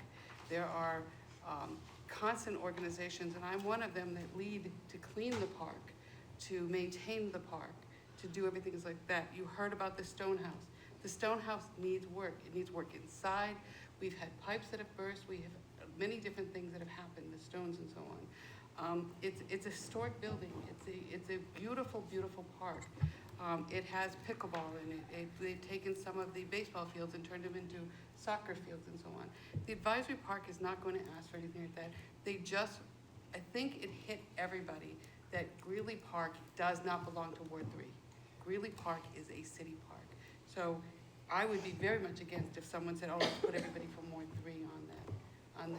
Then why do it? We would just have the Friends of Greeley, and we really don't need that. We need a Greeley Park advisory citywide kind of thing.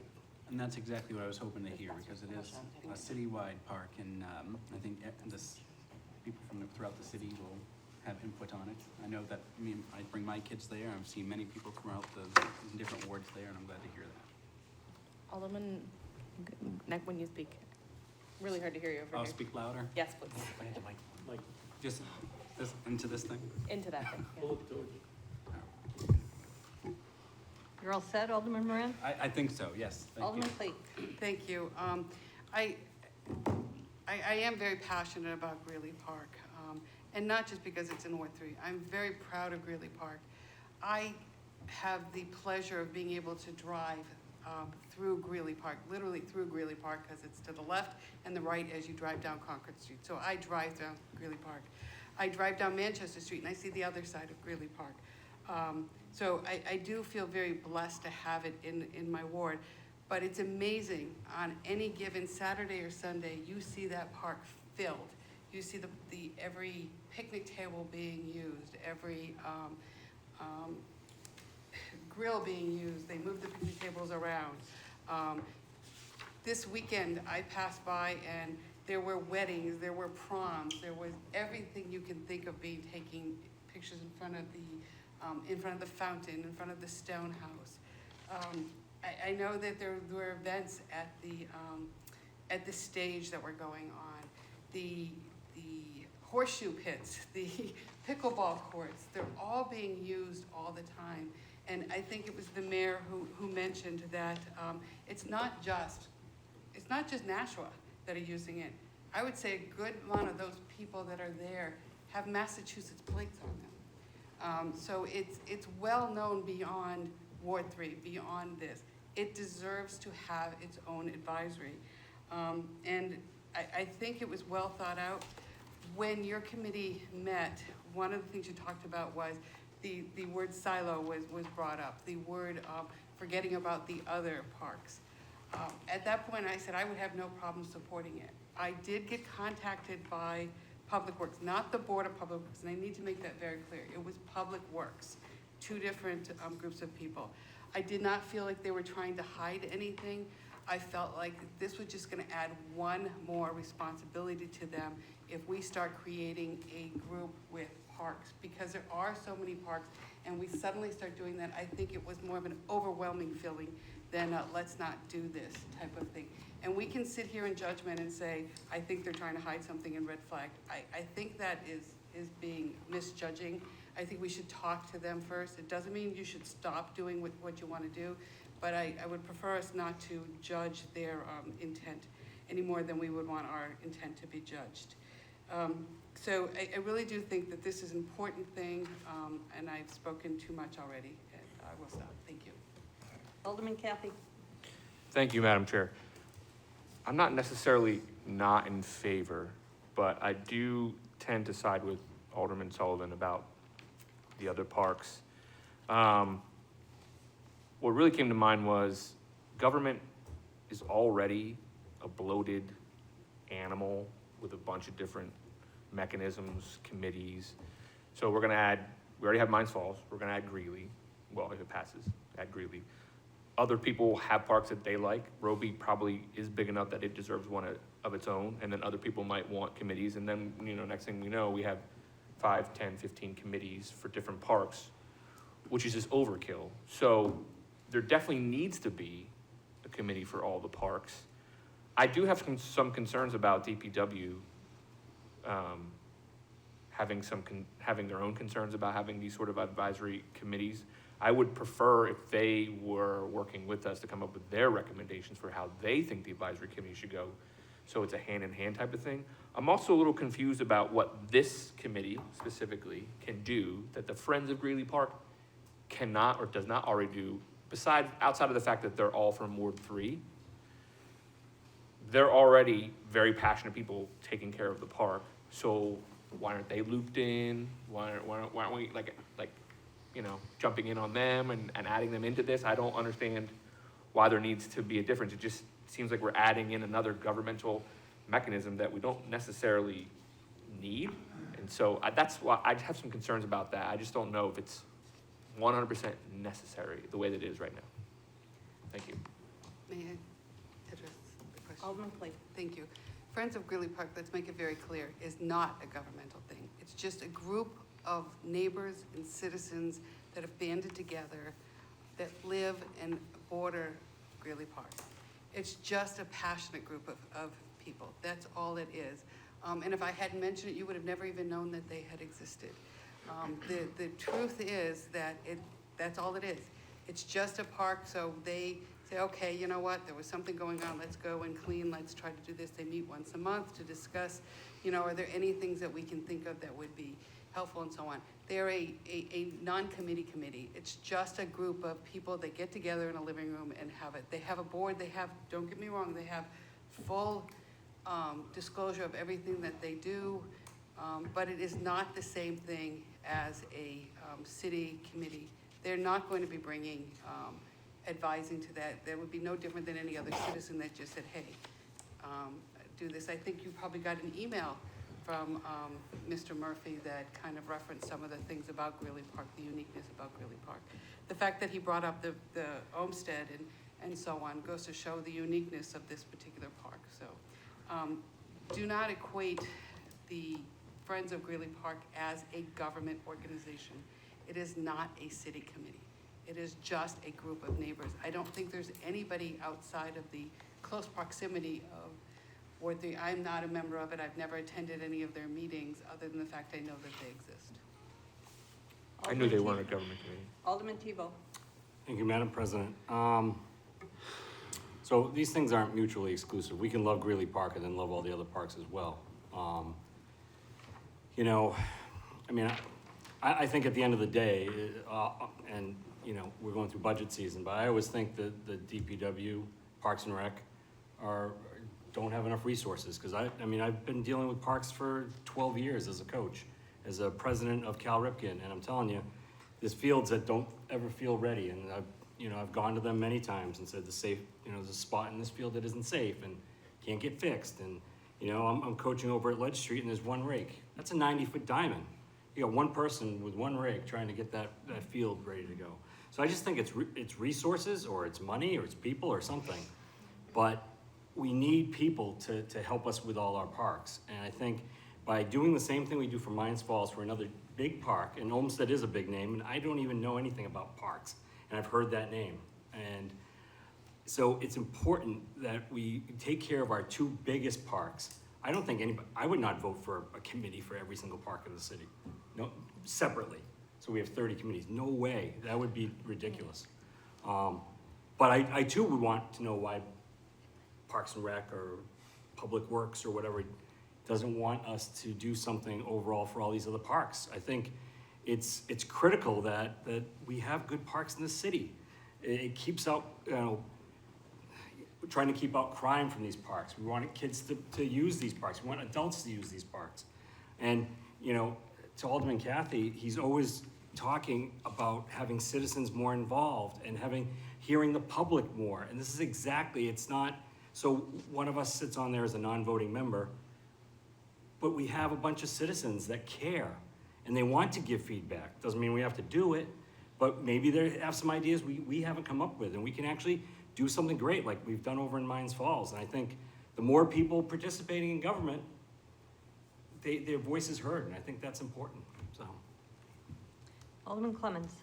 Briefly, I couldn't agree more with the previous speaker.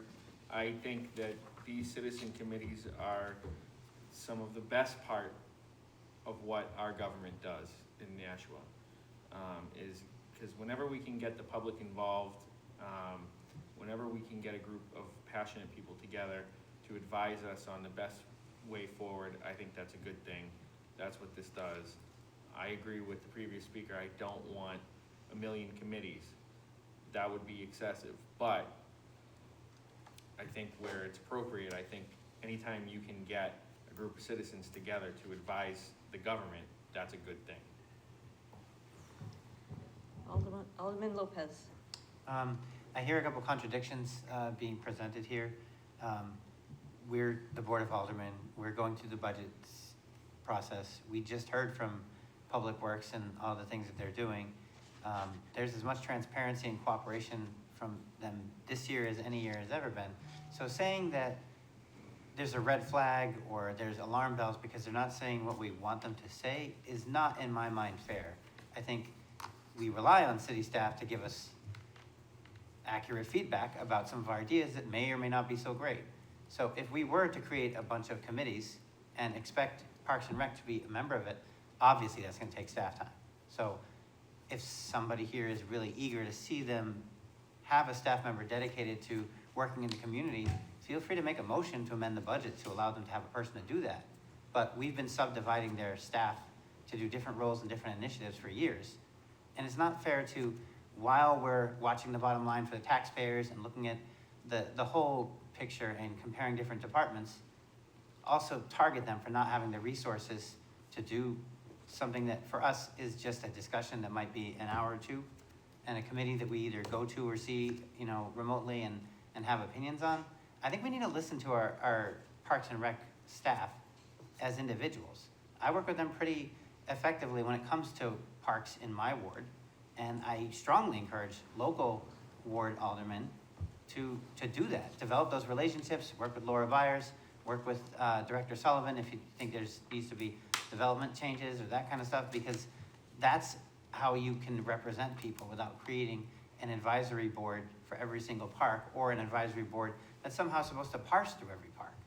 If we want to talk about making sure that government doesn't get big and unwieldy, we probably don't want to duplicate the Board of Public Works, which is an elected body that oversees this type of area, with a I don't want to say ineffectual, but like a non-funded advisory committee that is going to offer an endless supply of opinions about individual parks, and still miss the majority of the parks, because it's impossible to selectively review each individual one on an individual basis unless you're paid to do it and unless your department has firsthand knowledge of that, like Parks and Rec does.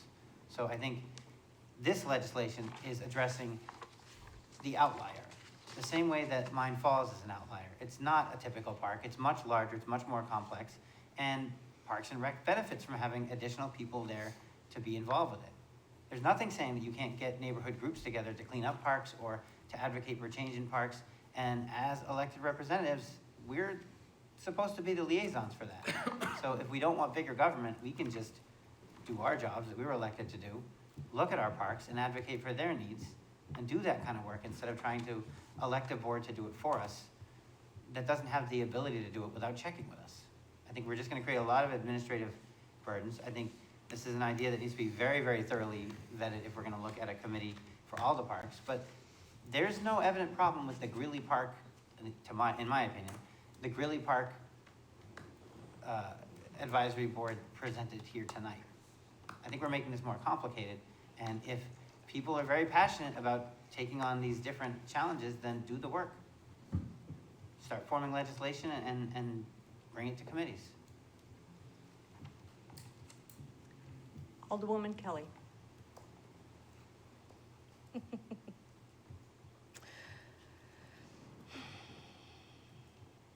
I move to re-refer to committee. I think Alderman O'Brien had thoughtful comments on, and we then had an hour conversation about it where nobody seems like they are fully confident in what the Board of Public Works thinks about advisories or what a overall city committee could be. I know, I move to re-refer. My hearing aids. There you go. Oh, I wasn't talking loud Thank enough. you.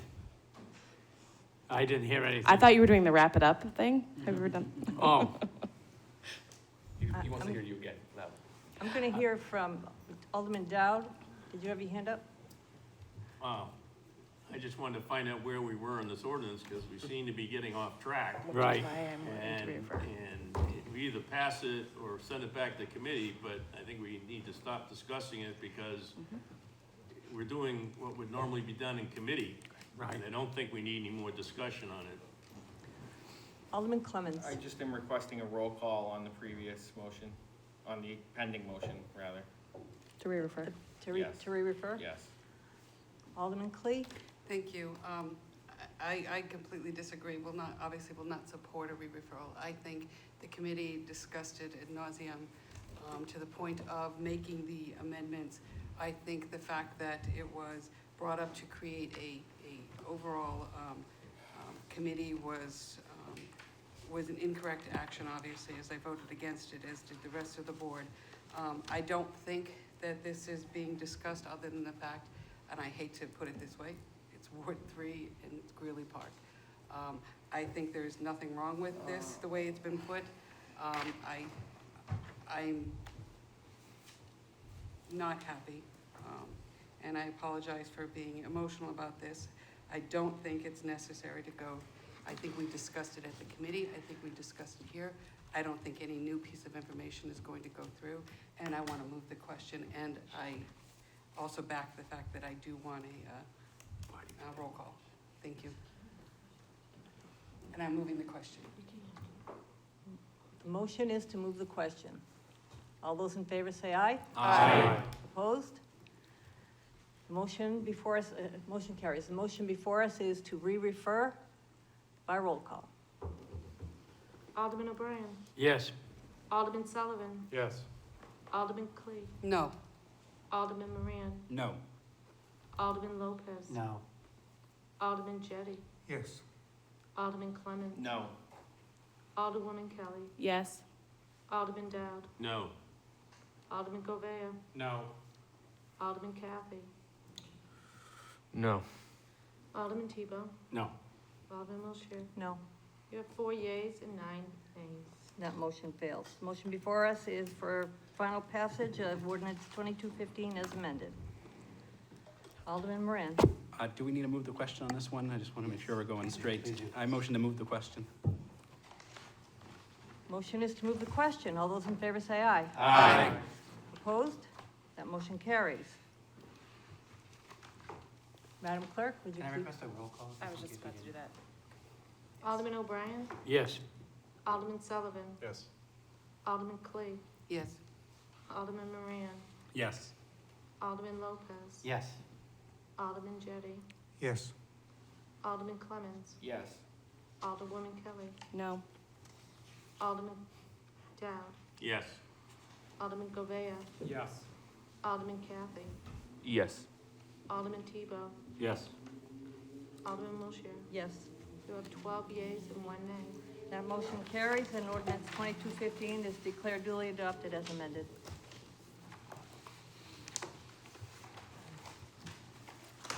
Second reading of ordinance O-2216, clarifying animal prohibitions in parks. Alderman Clee? I'm sorry, Madam President, I need to find my sheet. Here. No, I have it. I just covered it up. Thank you so much. Let's see here. I motion for final passage of O-2216, and if I could just speak really briefly on this. Alderman Clee? Thank you. This is nothing more than just changing the current ordinance or legislation that basically changes it from, I want to say horse and hound, to to pets. And it's just truly is a clarification of the current prohibition of animals. And I spoke to it, again, quite a bit at the other one, so I don't want to get into too much. I'm happy to answer any questions. It has nothing to do with stopping pets from going through Greeley or Roby or Mine Falls or anything else like that. Where they're allowed now, they will be allowed. But what it does is, if you're not allowed to bring a dog or a horse, you're not going to be able to bring your pet alligator, boa constrictor, goat, or whatever to that. And it's simple as that. Thank you. Motion is for final passage. Further discussion? Seeing none, all those in favor say aye. Aye. Opposed? That motion carries, and ordinance 2216 is declared duly adopted. Second reading of ordinance O-2217, establishing a housing trust fund committee. Alderman Clemmons. Thank you. I'm going to move to replace with the goldenrod copy. I'm gonna move to amend the ordinance with the goldenrod copy, and then I will have another amendment after that. Motion is to amend by replacing with the goldenrod copy. Discussion on that motion. Alderman Sullivan. Thank you, Madam President. It was brought up in public comment, and I'd like to get clarification as well, because I was thinking about that. What specifically is the difference between the Housing Trust Fund Committee and the National Housing Authority? Well, the National Housing Authority is a standalone. I mean, they're not part of the city per se. They do their own thing. They have their own funding. They don't get funding or anything from the city. But is their mission the same? Yes. Okay. One more question? Yes.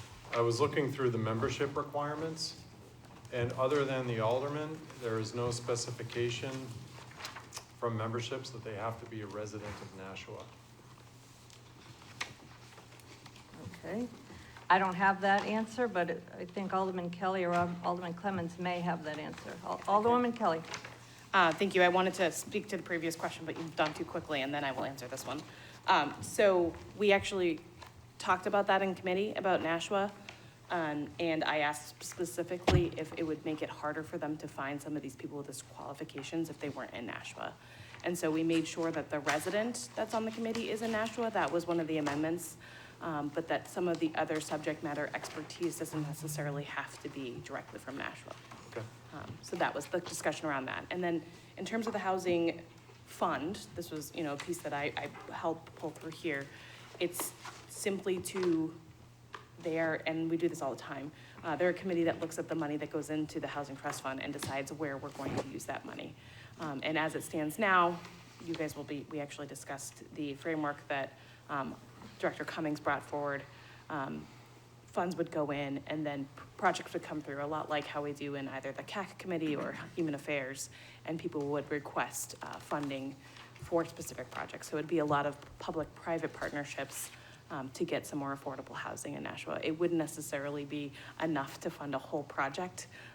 It would be, here and there, what types of things can we help to support moving forward. So it's purely about the money that goes in that fund and how it gets expended. Okay, thank you. Alderman Clemmons? Alderman Kelly did a wonderful job. Okay, Alderman Moran. Thank you, Madam President. Just a follow-up regarding the resident of Nashua. There's no way we could find a licensed New Hampshire attorney that's also a resident of Nashua. I get the idea of pulling from outside for expertise, but I mean, attorneys there are a lot of them in Nashua. I mean, there's an old, I think it was Plato or some philosopher, a society will fall based on the amount of attorneys they have. There were two in this room. There's two right here. Three. A former. But I think, I hope we would do our best to appoint people from Nashua. Especially for that particular one. I mean, there's a lot of, unless you're looking for a real estate attorney or something. But it doesn't say that here. So, go ahead, yes. Sorry, I can't. I'm sorry. Alderman Clemmons? Sure, I'll try to answer this one. So that was discussed, and the hope is that there will be somebody from Nashua that will fill that role.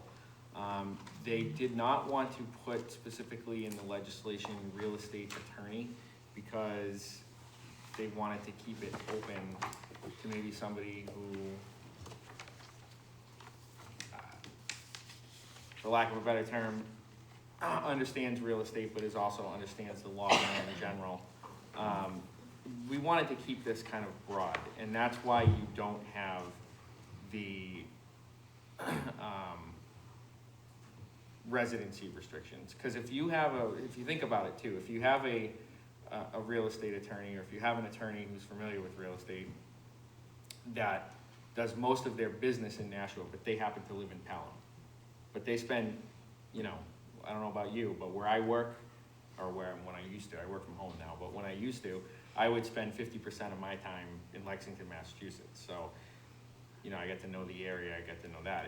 Especially if you're an attorney and you're dealing with these types of things, if you're in city, and especially where the courthouses are and things like that, you're the registry of deeds, you're part of the city if you're dealing with that. And I think to say to somebody that, well, we really love your expertise, you'd be great fit for the committee, but unfortunately, because you chose to live in Hudson, we can't have you, I think would be an unfortunate thing to happen. And so that was kind of the emphasis around why we didn't want to put a residency restriction on there. I think the idea, though, is to get somebody that's very familiar with Nashua. I don't think you'd have somebody that was more familiar with Manchester or Concord or something like that on this committee.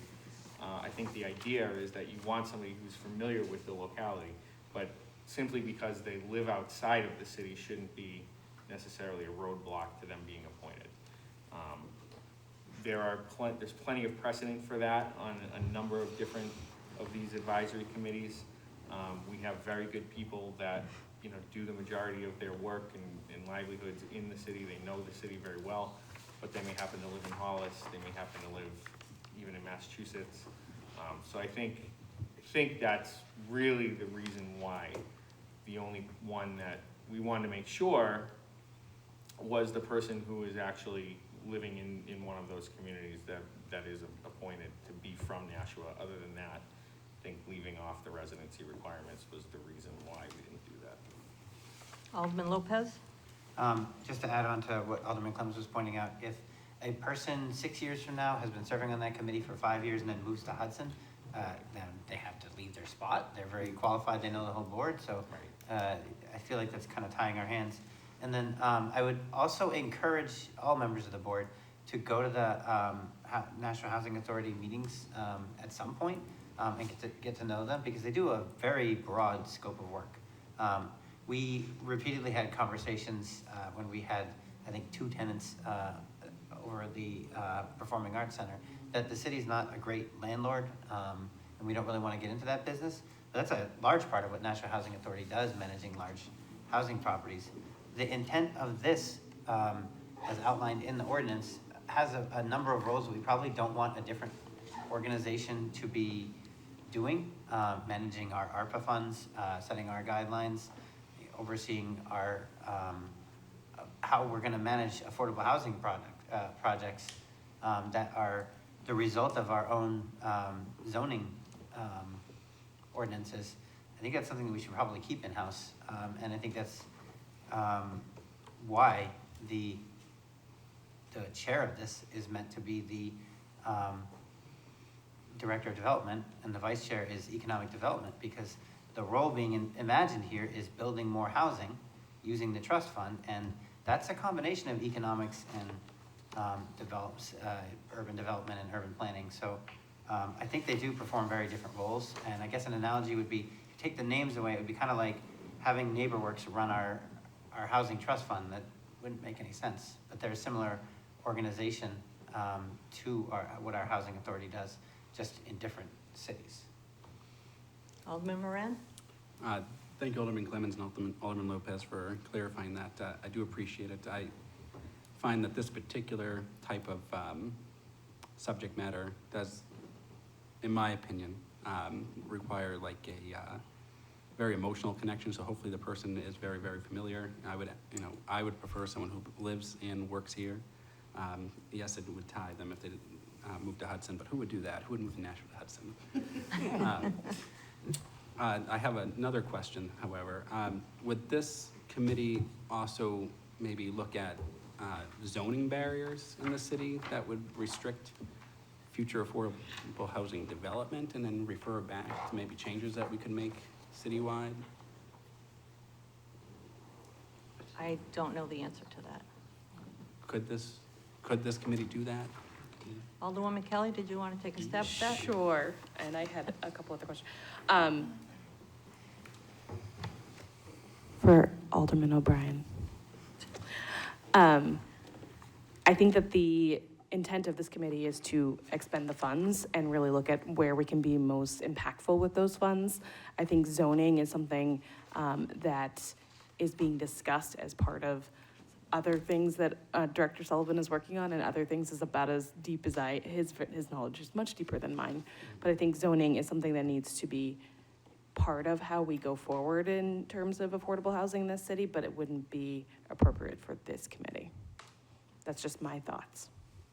And then one last, Alderman I Moran. guess, a statement. I think hopefully Alderman, Director Sullivan's listening, and I know I've had conversation with him about rezoning, but while this is a great start, and I do support this one, and I will be voting for it, I do think the city needs to move in a direction of, say this softest way, build anything, anywhere within reason, because there's neoliberalism housing initiatives that really crush affordable housing initiatives, and Massachusetts is a perfect example. And we have people who can't buy their first home because they're priced out of the market, rents are too high, and we need to be really examining where single-family homes are and say, if there's a lot that can be taken down, can we build some townhouses instead? So I think that's a conversation we need to have more as a city and with Director Sullivan. Alderwoman Kelly. Thank you. So I just wanted to wrap the question around if they had to live in Nashua. I think that many previous aldermen explained some of the discussion. I think the other safeguard that was put in there, and I know needs to be further amended, was that the BOA would be approving the people who come forward. So we would have those discussions about the people who go on the committee. So we'll still see those people there. And I also think there's something to be said about outside perspective. While I agree that passion for the community is going to be really important, but sometimes you can get very insular looking at your own problem in your own city. And sometimes the experience from an outside perspective can really be helpful. So I think a mix is going to be right here. And I trust that the mayor will do his best to make sure that the committee members that are pulled forward have a good, diverse background for this. Can I move to further amend? Madam Clerk. We still haven't voted on this amendment. We're still on the amendment. Right, we're still on My only the, motion recorded is to replace with the goldenrod. Right. so do we want to handle So that the Attorney same- Bolton previously said that we could either make the motion and pass it, or we could still further amend, correct? You can go to a second level. You can amend a proposed amendment. Just needs to happen. I would like to further amend. Okay. So the further amendment would be under 1245 membership terms, A3. We would like to add, subject to approval of Board of Aldermen, just to note that these were things that were requested and vetted by the committee. Number 4, same end of the sentence, subject to approval by the Board of Aldermen. And 5, adding approval, subject to approval by Board of Aldermen. That was discussed in committee. It was supposed to go on all of them except for the 2, and it just was omitted. Okay. Alderman Clee. Thank you, Madam President. To the Alderman to my right here, your comment about the zoning and potential barriers and so on, I do think that's addressed in 12-44, the establishment of it. D specifically says identifying opportunities, potential barriers to implementing the city's affordable housing goals and making Alderman recommendations. Clee, could we stick with the amendment piece? Okay, I apologize. Thank you. Yes. No need. Okay, so we're all clear on what the amendment is? Okay. All those in favor, say aye. Aye. Opposed? That motion carries. Alderman Clemmons. So what's before you now is the amendment as amended. Amendment as amended. Okay. Okay, It is amended. Goldenrod copy as amended. right, right. Okay, So you don't need any more motions, you can just discuss or vote on that. okay. Discussion. Wait, don't we still need a, okay, never mind. Alderman Tebow. Thank you, Madam President. I just want to say one sentence or two sentences. Director Sullivan, who's online, and Director Cummings, both of them do not live in this city. One lives out in Portsmouth, one lives down in Massachusetts. I hear he's in Boston all the time, never here. But he'll get the joke if he sees this. But I think they do a great job, and they know Nashua very well. Okay, no further discussion? Okay, the motion is for final passage as amended. It was never No. made. It's the golden. I will make the motion. Amend by the goldenrod copy as the goldenrod copy is amended. Alderwoman Kelly. So There's I no move motions for on the final agenda. In fact, passage no motion of is the in order. amended amendments. We've already had it. There's a motion on the floor right now, right? For the We already goldenrod? voted on the amendment. No, you didn't. We didn't? We voted on your amendment to add Board of Aldermen. Now we have to vote to accept the goldenrod that you amended, and then we can vote on it after we have the goldenrod accepted. Correct. It's 3 steps deep. Correct. Okay. So we're My voting motion is to accept the goldenrod copy as amended. Okay. Everyone's good with that? All those in favor, say aye. Aye. Opposed? That motion carries. Now for final passage as amended. Alderman Clemmons. I move for final passage as amended. Motion is for final passage as amended. I reluctantly ask for further discussion. No, just kidding. Are we No, sure? Alderwoman Kelly, you're, Not discussion, just quick comment, I promise. I think we got lost in the motions and the motions, but I just wanted to say how grateful I am for the support of my fellow aldermen on this trust fund. It's really important in terms of making sure that affordable housing becomes a real, a piece that we look at as a city and really move forward to make sure that people can come live here. And this will really start to do that. So thank you for your support. I know that there's lots more steps to come. So, you know, they're gonna get appointed and then they're gonna talk about what they're gonna do and what those types of parameters are. And then hopefully we'll put some money in the trust fund and then some work can get started. So, thank you. thank you. Motion is for final passage as amended. All those in favor, say aye. Aye. Opposed? Nay. That motion carries, and ordinance 2217 is declared duly adopted as amended. Second reading of ordinance O-2218, amending aldermanic joint committees. Alderman Tebow. I'd like to make a motion for final passage of O-22-018. Motion is for final passage. Discussion on that motion. Alderman Cappy. Thank you, Madam President. Mine is more of a clarification of how this came about. As I read it, there's already language in the charter that states that this is what should have been done already. Am I understanding that correctly, that we're just sort of now backing into what the charter has told us to do in regards to these committees, and so we're correcting that? Or is there some other reason why this legislation is before us? Alderman O'Brien. Thank you, Madam President. Alderman Kathy, you're absolutely right. You know, when I was on the fire department, somebody thought it was brilliant and changed all the stationery and everything else and decided to call it Nashua Fire Rescue because we actually rescued people. But I personally rescued several others when it was the fire department, so it didn't affect me anything. But in modernization, somebody changed the term from lands and buildings to infrastructure. And many years have gone by, and since that time, if you think solely on the lands and buildings, several projects have been built and different things like that, and hasn't really come under automatic control. So this is really a clarification and a step back and an auto correction is the best way to explain it. I used it at the committee the other night. It's a little bit of house cleaning, okay? That will make it proper as we go forward in the future. There'll be automatic control, whether it be the police station renovations, fire stations, everything except the school. That is separate under the Joint Special School Committee. So this is the other municipality buildings that the city does own. Thank you, I appreciate that. Alderman Dow.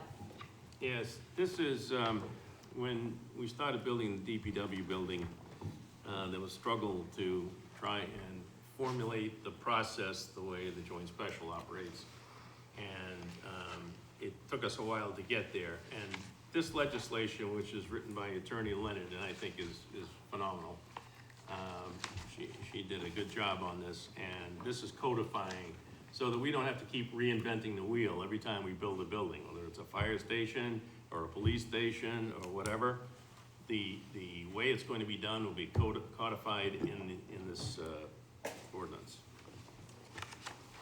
Further discussion? Seeing none, all those in favor say aye. Aye. Opposed? That motion carries. Ordinance 2218 is declared duly adopted. New business resolutions.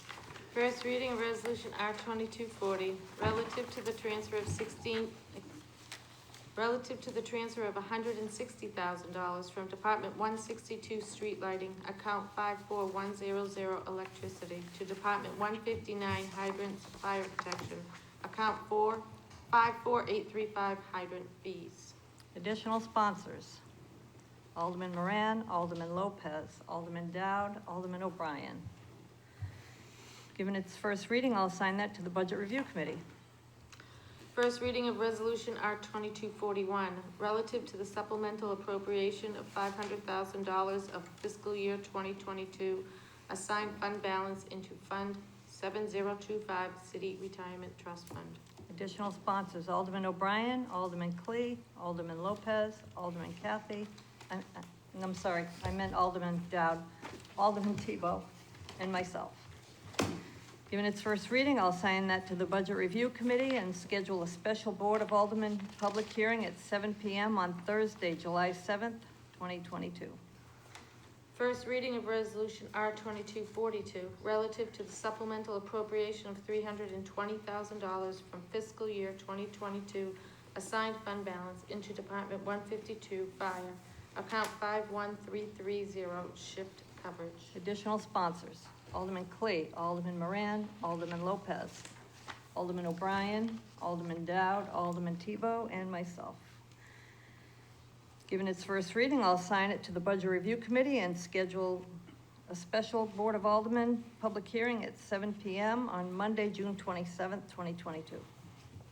First reading of Resolution R-2243, approving the cost items of a collective bargaining agreement between the National Board of Education and the National Association of School Principals from July 1st of 2022 through June 30th of 2026. Additional sponsors, Alderman O'Brien, Alderman Sullivan, Alderman Moran, Alderman Lopez, Alderman Clemmons, Alderman Tebow, and myself. Given its first reading, excuse me, also Alderman Como had asked me to add him as a co-sponsor. Given its first reading, I'll assign that to the Budget Review Committee. First reading of Resolution R-2244, relative to the supplemental appropriation of $1,500,000 of fiscal year 2022 assigned fund balance into Department 126 Financial Services, account 68500 Abatements. Additional sponsors, Alderman Clee, Alderman Lopez, Alderman O'Brien, and myself. Given its first reading, I'll sign that to the Budget Review Committee and schedule a special Board of Aldermen public hearing at 7 p.m. on Thursday, July 7th, 2022. New business ordinances. There is none. Period for general public comment. We have one person signed up and a couple people online. I will call Beth Scare.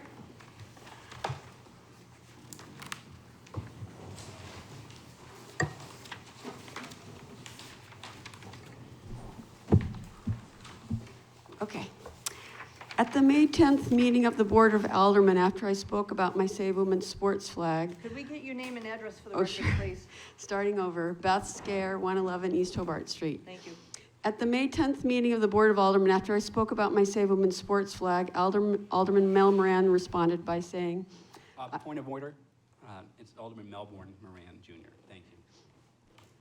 Alderman Melbourne Moran Jr. responded by saying, I've had many, many people in the city that have approached me to say that the satanic flag needs to fly with the Save Women's sports flag in the city because they're so closely related together. And these aren't my words, these are the words of my constituents.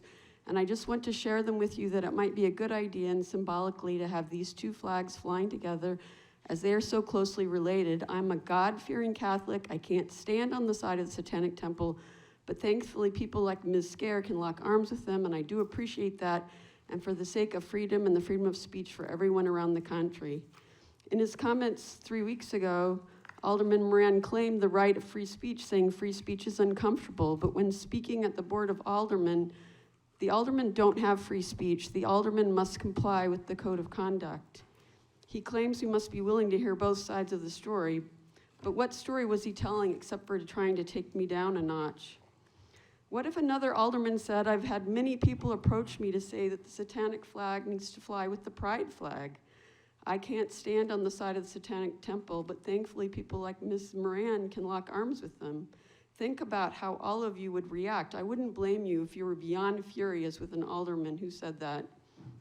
It's tragic to hear that Alderman Moran has clients feeling suicidal over the Save Women's sports flag, but this only indicates that they are being steeped in lies about what the Save Women's sports organization and flag stand for. Of course, if a depressed person is told my flag means that I hate them, they aren't going to feel good about it. Has Alderman Moran entertained the idea that he and his clients are being lied to about the flag? There's absolutely no reason to perceive my flag as being about hate or anti-gay. Like Winston Churchill said, a lie gets halfway around the world before the truth has a chance to get its pants on. That is truer than ever with social media. And I brought cards and trifolds with the facts about what is happening to women's sports, and I would love to share them with anyone here who would like to see them or have them. 30 seconds. Speaking of people lying to Alderman Moran, someone told him that I wrote an opinion piece about the morning I stood peacefully outside a coffee with the mayor event at Zsa Zsa Bells with my flag. Jessica, the owner, was startled and upset, and I asked her to call the police because I appreciate it when the police come and clarify where I'm allowed to be. Jessica and I talked, and we agreed that it was a misunderstanding and there were no hard feelings. I did not write about it. I never intended for this situation to be publicized. Time. Because I didn't want to hurt her business. Thank you. Next, we have Stephen Scare. Stephen Scare, 111 East Hobart Street. Can you hear me okay? Yes. Very good. I'd like to wish all the dads on the board and in our city a happy Father's Day. And as we try to address the crises of homelessness, drug addiction, and mental illness, incarceration, and suicide in the Merrimack Valley and in our state, we should remember that the government can't fix all our problems, and no government program can replace mom and dad. The rate of children in fatherless homes has risen from about 1 in 20 in 1960 to 1 in 4 right now, and our children have suffered. Although no family is perfect and some parents are abusive, children are growing up without dads, are 4 times as likely to be poor. Young men without dads are 3 times as more likely to go to jail, and they're 279% more likely to carry guns and deal drugs. 85% more likely to exhibit signs of behavioral disorder in middle and high school. If we're serious about improving the health and welfare of our citizens, we need to encourage dads to be involved in their children's lives. For example, Florida passed legislation to create a campaign to promote the importance of fatherhood and give dads resources to stay engaged in their children's lives. The legislation also provides a mentoring program for at-risk fathers, for at-risk fatherless teenage boys, so that they can have a positive male role model, maybe the closest things to dads they have in their lives. Nashua can lead in alleviating human sufferings throughout New England by using its resources to promote the importance of fatherhood through public campaigns, and also work to help dads stay involved in children's lives. So thank you and happy Father's Day. Lori Orlano? Hi, hello. Lori Ortolano, 41 Berkeley Street. A couple of things about the development of the Housing Trust Committee. I sort of disagree with what Ms. Wilshire, President Wilshire stated, that the Nashua Housing Authority is independent of the city. They might be independent, but when you look under volunteer boards and committees, they are listed as a committee of the city. And they are governed by RSA 91A and must post their agendas and their meeting minutes. And the authorities that are responsible for doing that do so because they perform a duty or a business that is linked to the city and often financially linked to the city that requires them to comply with 91A. That committee has 2 liaisons, board members who are appointed to it to serve on our Nashua Housing Authority. And our attendance isn't good on that committee. In the last 6 months, we've only had an alderman attend 1 meeting. I would recommend that the planning board, and what I noticed is most other municipalities, the appointment of a member to their housing authority is through their planning board. Their planning board attends their housing authority meetings. Our planning board does not. Don't have a planning board member that goes there. And I think if Matthew Sullivan is going to be on this committee, he should be assigned to be on that committee as well, because there is overlap and there's some parallel. And, I think we should try to understand that a little bit more. With regard to the parks, I really like what John Sullivan recommended. I think there should be an oversight group. I don't know why the board is opposed to allowing volunteer committees that work outside of being government agents or government recognized groups. I think that's a better choice. 1 minute. Be a government group. Let them be a group of volunteers that do what they do. And let them make recommendations to their ward aldermen to carry them forward. You have committees that are so large, they're unruly. Cultural Connections Committee, 20, 21 people on there. It's huge. They struggle to hold meetings because they can't get a quorum. I'm not recommending you do that for a committee that's made up of parks. But you could have a person from every ward. And I think, I'm also concerned that the DPW group would be in opposition to that or have concerns about a citizen group providing some direction or guidance or thoughts or improvements for any of our parks. I see park areas that I think are under-maintained, and I think there's a resource issue there in how we stage our parks people to get out and do the work. And I think we have to look more closely at that. So that's my 2 cents tonight. And everyone have a great evening and happy Father's Day to everyone on the board. Thank you. Matthew Guthrow? Matthew Guthrow, 104 Fawn Lane. Madam President, Mayor, Aldermen, and staff.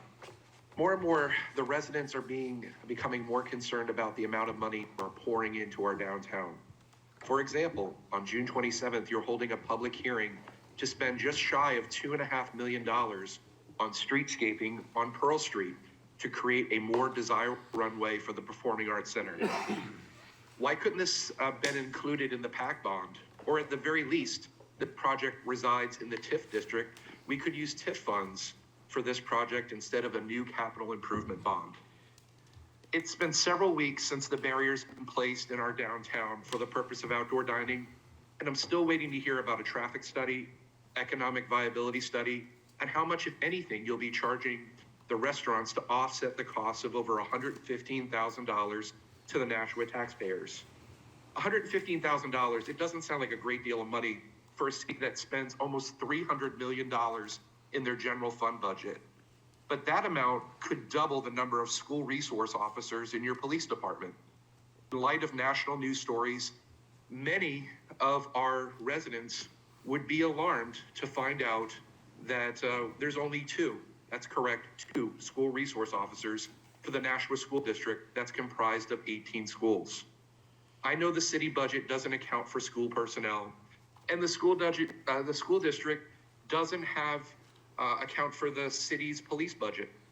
You would think that in the name of safety for our children, we would have someone on this dais who has a committee assignment with both the school board and the police department that could somehow bridge the gap. But unfortunately, that hasn't seemed to happen yet. It's a shame that we continue to pour out taxpayer money into unnecessary aesthetics for our downtown businesses. 1 minute. This money is sorely needed in other places in our city. Thank you for your consideration, and I look forward to the remarks by this Board of Aldermen. Thank you. I believe that concludes our public comment period. Remarks by members of the board. Alderman Sullivan. Thank you, Madam President. A quick congratulations to the 3 Nashua high schools that released on the world a fresh batch of seniors. Diploma in hand, Nashua South, Bishop Curtin, and I believe tonight was Nashua North. So congratulations to all those seniors, and I hope they make their mark felt on the world. Thanks. Alderman Clee. Thank you, Madam President. I'd like to thank those that came out for the Salem Street tot lot cleanup. It was amazing to see the young people that were there. I think we had probably about 8 young people that came out. When the tot lot was cleaned up, they spread out, went down Whitney Street, the side streets, Locke Street. We had loads of bags of blue, of trash that we brought back to the tot lot. I had one young lady that came over to me and said to me, "It's been a pleasure and thank you for letting me help clean up the streets." It really was amazing. And I'd like to thank Officer Howe, who volunteered to come out and help clean up. When we realized that we could do it a little bit quicker than we had thought, I contacted him and told him there was no need to come because he was going to have to start his shift at 2 o'clock, and I didn't want him to have to clean up the park and then go to work. But he was on his way. He was just leaving his house as I got a hold of him. So I'm grateful that he had volunteered to be part of the community action and so on. I also want to let residents know, and this is actually for the entire city, not just my ward, but there are Crime Watch committee meetings that happen throughout the city. I know that we could probably use some more, and I am trying to get a second one in Ward 3 over for the French Hill area. I will be holding a ward meeting on July 13th at 7 p.m. at the Hunt Building. I want to thank Scott and Alderman Lopez and my husband for the Best Buddies Walk. It was quite amazing to see these excited young adults and so on dancing and doing, I think, Zumba and all kinds of things. And we did about a mile walk. They set up all these little fun stations, as they called them, to cheer us along as we went. It was truly, truly an amazing thing to be part of. And I'd like to wish every father a happy Father's Day, whether your child is a 2-footer or a 4-footer. So happy Father's Day. Thank you. Alderman Moran. Thank you, Madam President. First, I would want to wish everyone a happy Father's Day, to my fellow members of the boards who are dads and everyone out in the city of Nashua and whoever's listening. Second, I just want to wish those who celebrated Happy Pride Month. As Alderman Kelly stated, June 25th is the Pride Parade here in Nashua. A lot of hate this month around the country. I read this article out in Idaho where there were some people who don't like the gay community too well were planning to riot, and thankfully they were caught. Innocent till proven guilty, of course, but all I can say to people like that, who think like that and want to riot and cause just hate, you have the opportunity to repent and let the Holy Spirit just wipe that hate out of your heart for the gays that you hate. Other than that, I'd just like to wish everyone a happy Flag Day. Thank you. Welcome. Alderman Lopez. So first I want to say happy Father's Day, first Father's Day to my little brother Tim, who, I don't know if you guys noticed my Irish goodbye 2 weeks ago, but he and his wife Patricia had their first child, Henry. So happy Father's Day to everyone who identifies as a father. I also want to put an announcement out that the Tree Streets Block Party is going to be July 2nd on Ash Street between Central and West Hollis. Everyone on the board is invited. It's happening in the Tree Streets. It's called the Tree Streets, but everybody's welcome in the Tree Streets. Summer Blast Off is this Saturday, June 18th at 10 a.m. at Greeley Park. It's the kickoff for all the summer fun festivals and events. Anybody who has kids in the city of Nashua, I highly recommend going to Parks and Rec's page and looking up the summer fun schedule. There's a lot of really cool stuff that's going to be happening. And then finally, I'd like to echo my colleague Alderman Klee's comments about Best Buddies as an organization. I think that's something that our city can do a lot more with. Concord put on a great show, and it was a truly community outpouring. It was a community effort. Those fun stations were composed of all kinds of different volunteer groups, cheerleaders or neighborhood groups, and it was very inspirational to see everybody rallying around people who have neurodivergent issues and supporting an organization that does some really good work for them with vocational training, peer supports. It's something we can use in Nashua. I did reach out to Alderman Wilshire President Wilshire, sorry, about potentially having Scott come in to present on the program. I think it's something the Board of Education certainly should look at. I definitely took note of the fact that a large number of their biggest group of fundraisers with New York Life were from Nashua. So I think we have the support here in the community to do a lot more with that. And I think Scott is as good a cheerleader for that as anybody ever could be, and he deserves our support. Thank you. Alderman Clemens. Thank you, Madam President. I wanted to wish everyone a happy Father's Day. I also wanted to take the moment to recognize the fact that this weekend and this Monday in particular will be the first city holiday. It'll be the second federal holiday, but first city holiday observance of Juneteenth. That was an effort that was led by myself, Alderwoman Kelly,